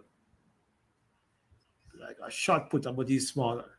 Right. He has heft. And he's obviously fast. But I think maybe they're asking his body to do something that he's not ready to do just yet. So maybe he's potentially going to be somebody special. I mean, you don't have to look like, as I said, Houston McTeer and Andre Kaysen didn't necessarily look like they're elite sprinters, but they were. But I think maybe his body's just not mature enough to handle the load, which is one of the reasons why he breaks down as often as he does. Because remember, was it Carifta that he ran 10-0 in the semifinals and then couldn't run? Yeah. So, maybe he is champs too. It was champs. Maybe his body is not ready to handle that kind of workload yet. So maybe front of them need to be a little bit more patient with him and maybe not race him until his body is ready to handle the work that's required. Because if you can run fast in one race and then your body can't replicate it, it means that you're probably not ready to handle that. So maybe, and he's still young. I mean, he's what, 18? Yeah, he's young, Yeah, or because I think he yeah, was like 16, 17. He's probably turning it. Yeah, he's probably 18 now, yeah, somewhere yeah. there. He's So not. so his body is still maturing, yeah. Mm, So he's not where like he's 21 where the bones are set and his the density of his muscles is increasing at that level where mm. he can handle the workload. Maybe you need to back him off a little bit and be patient with him. Be a little bit more. Not to say that they're not being patient, but Right. maybe be a little bit more patient and work with him behind the scenes. Um, and then in another year or two let him go and see what he does, because if he clearly is somebody who has speed, but his body isn't ready for that speed just yet, so he keeps breaking down. Yeah. All right. Yeah. You mentioned something that piqued my interest when you were listing out like the elite talent, and we didn't spend any time talking about Akeem Blake. So he ran in the last couple of races. Are you Yeah. concerned that he's not edging back down, or it's just the workload and he'll be fine? I think he's a workload, Is but he I also loaded? think Yeah. he's loaded. But I also think that the last phase of his race also needs work. If you look at that race, was it Celestia where he finished Yeah. fourth, I think? Yeah. He's stretching for the line, and to the point where his back is bending as he's reaching for the line. That's something that Mikey Freighter might have to talk to him about. He was better in Lausanne, because remember he actually um, Lyles passed him pretty much or caught him pretty much at the line, Right. and they both got 10-0-2. So if he also I think his start is pretty good. His transition is not bad at all, and his acceleration is pretty decent. But he probably needs to work on that last phase of his race where he stop reaching for the line. The line Yeah. will come to you. Just keep doing what you're doing, and the line will come to you. You might feel somebody on your shoulder, but the only reason why they're passing you is because you're doing the things to slow down faster than them. And No, that's another thing. it's So, true because I'm just looking at it, he was like 0.93 at 30, 0.89 at 40, 87, 87, 86, 88. yeah, Then he goes to 90 and 90, 92. yeah, two, yeah. And Seville is at and Lyles are 86, 89. So It's it's nine, like he yeah, gets run down, like, well, yeah, not run, because but you know what I mean. he's slowing down a Yeah, lot too quickly quicker. because Yeah. he's overstriding and reaching for the line, and that's because when you're overstriding, you're actually closer to your heel than the balls of your feet, so you're actually breaking up, Mm. as opposed to keep on running and running through the line. So he probably needs to work on that as well. Yeah. But he should perform well for the relay. I think I yeah. think if he runs to potential, Jamaica could have all three guys in the final now. Yeah. In Tokyo. Mm. Because I think he has the potential to go faster than 88, which is his PB now. I think even if you look at the race at trials when he ran 988, he was still Right. he was reaching for the line as well. He could have easily run about 84 if he had just run through the line as opposed to reaching for the line. So he has a lot of. I like him a lot. I think he has a lot of potential, but I think there are phases of his race that still need work. But if you can correct those things, I think Jamaica probably have 397 guys in another year, if not 4. 9-7. Interesting. Yeah. Yeah, I think when you look at Akeem's race, the last 40 meters of his race is the weakest part of his race. Yeah. If he can fix that, because I think Brand Level is going to run 9.7 next year. Period. That 982 and the 19.69 tells me that he's ready to do that. So if Akeem can fix that last 25, 30 meters of his race and stop responding to the crowd, the feel, because you can't feel people in races, Yeah. And when he's feeling somebody, he's probably trying to get to the line a lot more quickly. Just run through the line, and you'll be surprised to know that you hold them off because you're not tightening up, you're not stretching, you're not breaking form. And what impacts a lot of these athletes in the last 30 minutes is breaking form, and that breaking that form allows them, causes them to slow down a lot faster than they normally would have. But I think he's a lot of potential. I think when you look at what we have coming up, all of these guys are young. Yeah. Oblique, Kishin, Akeem, Brian Level, and I think when you look at somebody like Ryan Ford, they're looking at somebody like Kedron Golson, who his race model is so inconsistent. I don't know what if he runs the way he's supposed to run. That guy runs something every single time. Right. I think Jamaica will have a nice crew of about 7 or 8 guys who are running nines, maybe not 9.7, but 9.9s, Right. 9.8s consistently over the next couple of years, and build us back to where we're coming from in the past era. Not necessarily at the same talent level, certainly, because Right. I mean Usain Bolt is Usain Bolt, and that's half a poet, that's half a poet. But certainly, there'll be guys there who will be competitive globally for the next few years. So you want to see that. When you list it that way, it makes it feel as if it's slightly. Well, I don't know if it's going to be better than the women, because the women always find a way to. Yeah, the women always find a way. Yeah.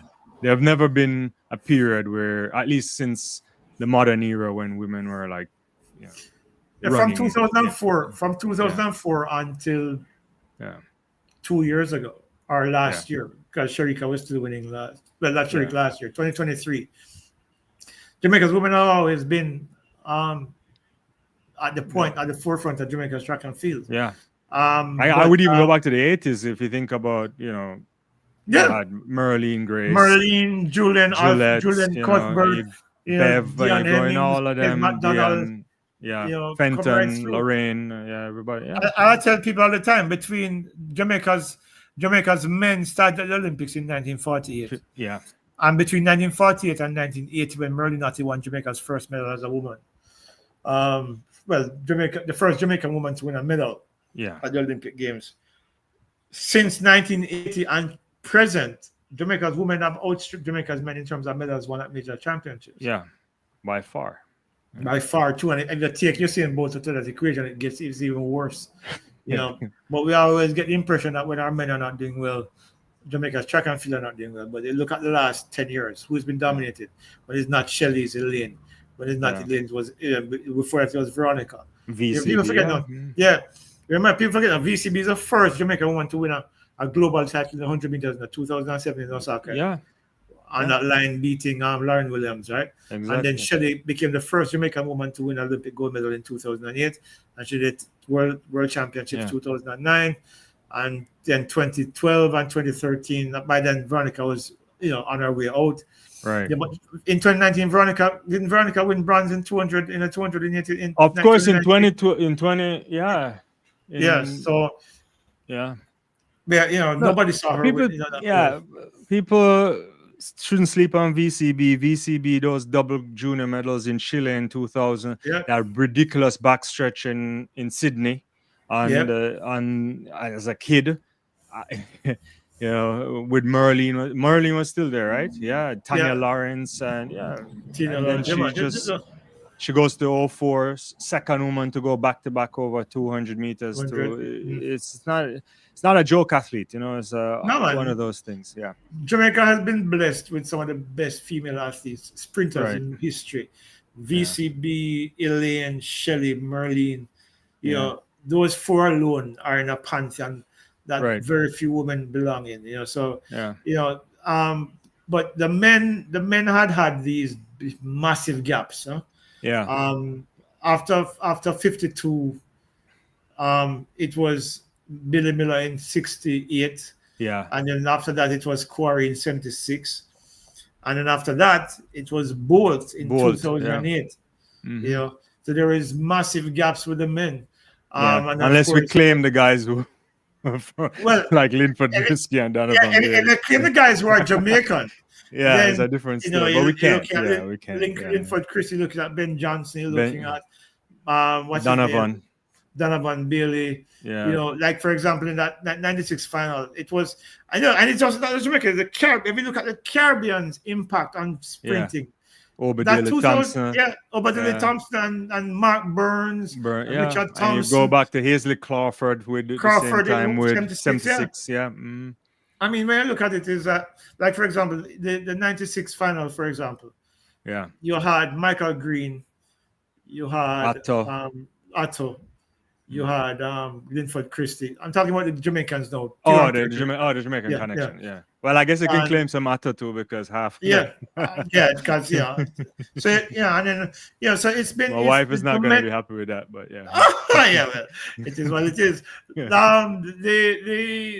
Jamaican and Caribbean presence in the sprints for as long as I can remember have been there. It's just that Jamaica's men have had these massive gaps where, Right. for example, Merlin won bronze in 80, and we look at it across the world, right across the years, right through. Yeah, they didn't win gold medals, but Yeah. they were in the medals because Yeah. they remember Merlin and Juliet back in 92, Merlin Right. in 88, well, Grace in 88. Grace in Merlin was 88 weaker. because Merlin Yeah, was locked out in yeah, 88. Yeah. Mm. yeah. And then came, what was it? Then came Dion Hemmings winning the first gold in 96 Yeah, at in the 96. 400 Yeah. meter hurdles. And then not very far after that, VCB came into the thing. And then she did her thing until Shelly. And Yeah. while Shelly was Melanie doing Walker and winning then Melanie stuff too. Walker, Yeah. Bridget Foster Hilton, Yeah. there are raft of women who have won medals for Jamaica outshines the men significantly. So I think I don't quote me, but I think it was 61% to 39%. I think it is. Yeah. The medals won between 1980 and now for the women. So the women have done remarkably well for Jamaica over the years and should be given credit for that. For sure. Because so it is what it is. I know. Yeah, we probably should too, right? Dynamic is asking this. Let me answer this one. Dwaine and Leighton, with the recent controversy from Gabby Thomas comments, do you think she'll be on the Team USS 4x1? Probably not, but I suspect she'll run 4x4. Yeah. I don't. Look, what Gabby is saying is causing a lot of controversy around the world. I empathize with some of the positions, but also part of that position is slightly naive in the context of here's what very I naive. on this. You cannot have just immediate bans for people if they take stuff or there, and you also can't have guilt by association. So the fact that someone might be in the same camp doing things or get caught before, it doesn't mean that everybody is there. We saw it in the Oregon project with Salazar and those guys. Mo Farah said he didn't know anything about it, right? Or whoever. The important thing is, I agree that we can issue lifetime bans to suppliers like agents or coaches, but it has to be, and doctors, but it has to be you have to paint a broad picture where you see it's almost like you have to go for them like you go for the cartels or somebody like that. Yeah, you have a kind of dots. Yeah, it must run deep and wide. If it's a one-time occurrence, you just can't go from ban for life. It doesn't work like that, right? And then people inadvertently sometimes, test positive. You have to give them a chance to fight that kind of stuff. And I think go finish your point because there's something. So I think that you got to take it in context. I understand that you shouldn't really be in setups if you think that people are doing something to bring the sport in disrepute. But I don't know. I'm not saying maybe she didn't think it out the way she would have if she sat down and express herself. But you just can't go around doing that stuff. It doesn't work. Yeah, that's something that you mentioned that I wanted to address as well. There's this thing about where people feel like when an athlete tests positive for something that they are automatically guilty of being intentionally doping. Yeah. The rules have been set up to make life very difficult for the athletes. Right? So for example, you go to a restaurant and you eat a steak that was where the cow was boosted up with steroids, which we know a lot of companies do, and you test positive for that. And you test positive doesn't mean that you did it intentionally. There are many instances in where athletes take contaminated supplements that they had no idea about. I remember I was talking to this lawyer, Green, what's his first name again? He represented Asaf and Sharon back in 2013. He was telling me about a case where a a supplement company was, I think he won a case against a supplement company because the ingredients that they put on their bottles was not what was in the bottle. You know, athlete take up that in a pharmacy or whatever it is and look, and him go to him coach and him say, yo, look at this and tell me. Him say, yeah, that's all right, man, you can't tell that. I go to him doctor and doctor say, yeah, I can't tell that. And him take it and he tests positive. It doesn't necessarily mean that it was intentional. So the intent is when you have this dynamic where like Balco, where there was a deliberate attempt to have the athletes take these things knowingly. Right. Like with what's her name again? White. What's her right? Our mother is Jamaican, funny enough. Kelly White. Kelly White. Yeah. Mm-hmm. Her mother is a Jamaican Olympian. So there are all these cases where the intent was deliberate. It's totally different from when an athlete takes something and then they're going to be punished for it when they had no idea what was going on. I mean, you're walking through your life. What was that comment? No, he was saying, Leighton, don't tell me you believe the oxtail defense. It can happen. No, it's a it can real happen. Thing. In some parts of the world, they put certain hormones in, like in the pig. Look, I get it when we look at like Shelby and all those people who talk about the burrito defense and all that stuff. Sometimes they're lying, right? I think there's an explanation you can get off with, and then there's times where some people just say, I ate something that's contaminated, but there's tests to figure that out anyway. Right? Yeah. Look, when, especially in the US, and there's a case where a few years ago where a Trinidad athlete was tested positive for, he was eating horse meat. Yeah. I don't know if people eat horse meat, but hey, that's what they eat. Yeah. And he tested positive for a steroid that it is known that they use it to lean out the animal. Yeah. The steroid helps the animal to burn off the fat so that the meat that they cut is lean and it becomes more attractive and it becomes more easy to sell.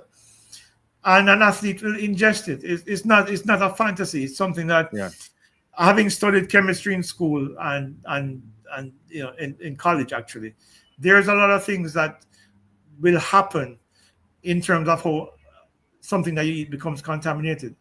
Yeah. Even how you package something can cause something to become contaminated. So I mean that's why they have vacuum packed things that potentially can have that contaminant effect. But it is right, and that's why now, especially as you mentioned the supplements. So now with the supplements, they're WADA approved supplement labs. So and you have the seal, the number, and everything. So if you take it and you get tested and you're like, this was the number, and they verify, they're like, okay, it's not your fault, it's the lab who messed up on it, and so on. I don't think we're making a point that, I guess the point what we're making, just so everyone is clear, people should get in trouble if they take things, right? And there's strict liability for athletes, whether you put it in intentionally or not. But if you can prove that it wasn't intentional, there's mechanisms to get off totally or serve lighter sentences. What we're talking about is referencing the question that I think Dynamic asks about, should you just automatically ban people for life if they test positive, or if they're known to give someone drugs? I suspect, and so the answer to that for me is no, unless we can categorically find out that it's a structure for it, like Balco, or if it's state-sponsored, like what we saw in Russia, or if we go back to the 1970s and 80s, then you could say, all right, all those people associated with that should never see the sport again. But if it's like a one occurrence, and probably not, right? Yeah. Eric Parks is saying, but if you have roids in your body, international, you would have an unfair advantage. Not really, no. Because here's the thing, steroids don't make you run faster. Though. We had the discussion before. Steroids don't make you run fast. What steroids allows you to do is to train more frequently and recover more quickly, so you can get more training time in. So if somebody is tested positive in competition and has steroids in his system, it doesn't necessarily mean that they were taking it prior to competition. I'll give you an example. you don't know, there's high energy drinks. I think one of them called the little bottles that calls the 5 hour something else. stuff, 5 hour Yeah, energy. 5 hour energy. You can take 5 hour energy out of competition and test positive for the substance in there and not be banned because you're not in competition. So let's say, for It's example, like somebody, marijuana, right? Like the yeah, level of marijuana outside of yeah. competition So versus. let's say one day you out of just habit, you drink a 5 hour energy and you say, oh, did I have a meet tomorrow morning or tomorrow afternoon? And the whatever drink or whatever is in your system. Yeah. It don't necessarily mean that you went in with an advantage. It don't make you run any faster. Because I see a lot of athletes test positive and they were not basically running anything better than what they used to run anyway. Yeah. Just a comment about clenbuterol. Who was saying No, that? I think it's no. She was rightly pointing out, or they were saying that's the Yeah, substance I believe they put in the meat. So yeah, in some that's parts of the exactly it. world, Yeah, I think in Latin America or South America too, they might do yeah, that they do stuff. clenbuterol. Yeah, so Yeah, look, I've been known not to support athletes on the oxtail thing or too much stew or what the guy Wilson had talked about. He had stew beef or whatever, but or beef patties. But because you would have to eat a lot for some time for yeah. the levels. But in some cases, the levels are low, and they know you can find. Other athletes got off. I don't want to get into all the athletes who have Yeah, gotten off. and these days a lot of athletes are microdosing. The athletes who are doping are microdosing. So yeah, it's a very gray area. I don't think there's any hard and fast black and white to it. I mean, it's easy to say ban them because it test positive, but sometimes the testing positive is not intentional. right. And I think, like in life, if you go to court, and you accidentally use your car and lick down somebody, you might get manslaughter, but you're not getting murder. Murder, right? Yeah. Yeah. So there are different degrees of culpability. So I don't think when an athlete tests positive, it necessarily means that they are guilty of being complicit with somebody who takes steroids and do things. But it's hard on them because the rules are designed to punish them regardless. Yeah, because it's strict liability. Whatever is in your body is in your body. But I will say, I just want to finish the point on this. You have to, if you spend some time, if you don't believe us, just look at how the AIU thing is structured, or WADA, and the whole appeals process all the way up to CAS, Court for Arbitration for Sport. There are mechanisms that if you get caught, you start cooperating, we might take your ban down. I think there was an athlete the other day who got tested and she immediately said, I took it. So she gets 3 years immediately instead of the 4. So, and 4 years is a lot of time in sports. So, I mean, and if you get caught again, you might be banned, right, for life. But or maybe not really. But and the thing about it is that track and field athletes get punished the most severely. Yeah, exactly. NFL athletes test positive and they miss 10 games. Yeah, that's just 10 games in one season. Track and field athlete misses 4 years of his or her career. There has to be some level of parity in how you punish athletes, depending on on the circumstances, because not all circumstances are the same. Exactly. So you can't punish everybody at the same level. There have to be varying degrees of culpability. If it's a case like with my what's her name, Marina Ben, what's her Marina's last name? Beck-Romanchuk. Manchuk, right? Yeah, Beck-Romanchuk. Yeah, she get banned for 4 years because what? Yeah, it's elevated levels of testosterone. She can't explain it, and she won't cooperate. And she won't cooperate. Then bye bye. But if somebody is willing to work with you and say, listen, I don't know how it got into my system, but can we work together to find out how it may have gotten into my system? And then they can establish that what they're saying is plausible. Yeah. Then that person shouldn't necessarily get 4 years, because then they can show that there was no specific intent to cheat, because not every track and field athlete is a criminal, just like not every person in life is a criminal. It's just I just find it the rules are skewed heavily against the athletes, and I think sometimes in many instances unfairly so. Yeah, no, I think it's very harsh in the sport of track and field, and but it's also the norms of it. I mean, I don't have time for cheaters, but we understand if it's not deliberate, then there's ways to work around it. Then we've been running for a long time, 2 hours and 20 minutes, and this is also why when we talk, it never ends. And There's so many comments, but unfortunately, we won't get to them. I'll leave you by saying someone gave you work to do on your channel, saying they would love an interview with you and the sports minister on the new national stadium plan. So maybe you got to go out there and do some work. That's very possible. I could look. I think it's too close to the elections now. Yeah.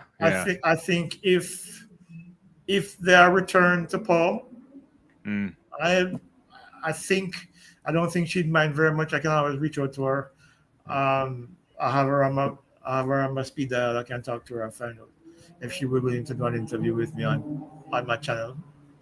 The stadium plans are exciting, though. I think. Yeah, I'm happy about that. Details, when you saw the detail of what they plan to do, it's going to become a wonderful first-class, first-world facility. Yeah. And it's going to be a significant upgrade on what has been there for the last 60 odd years. Yeah. That's good. In fact, I can tell you this.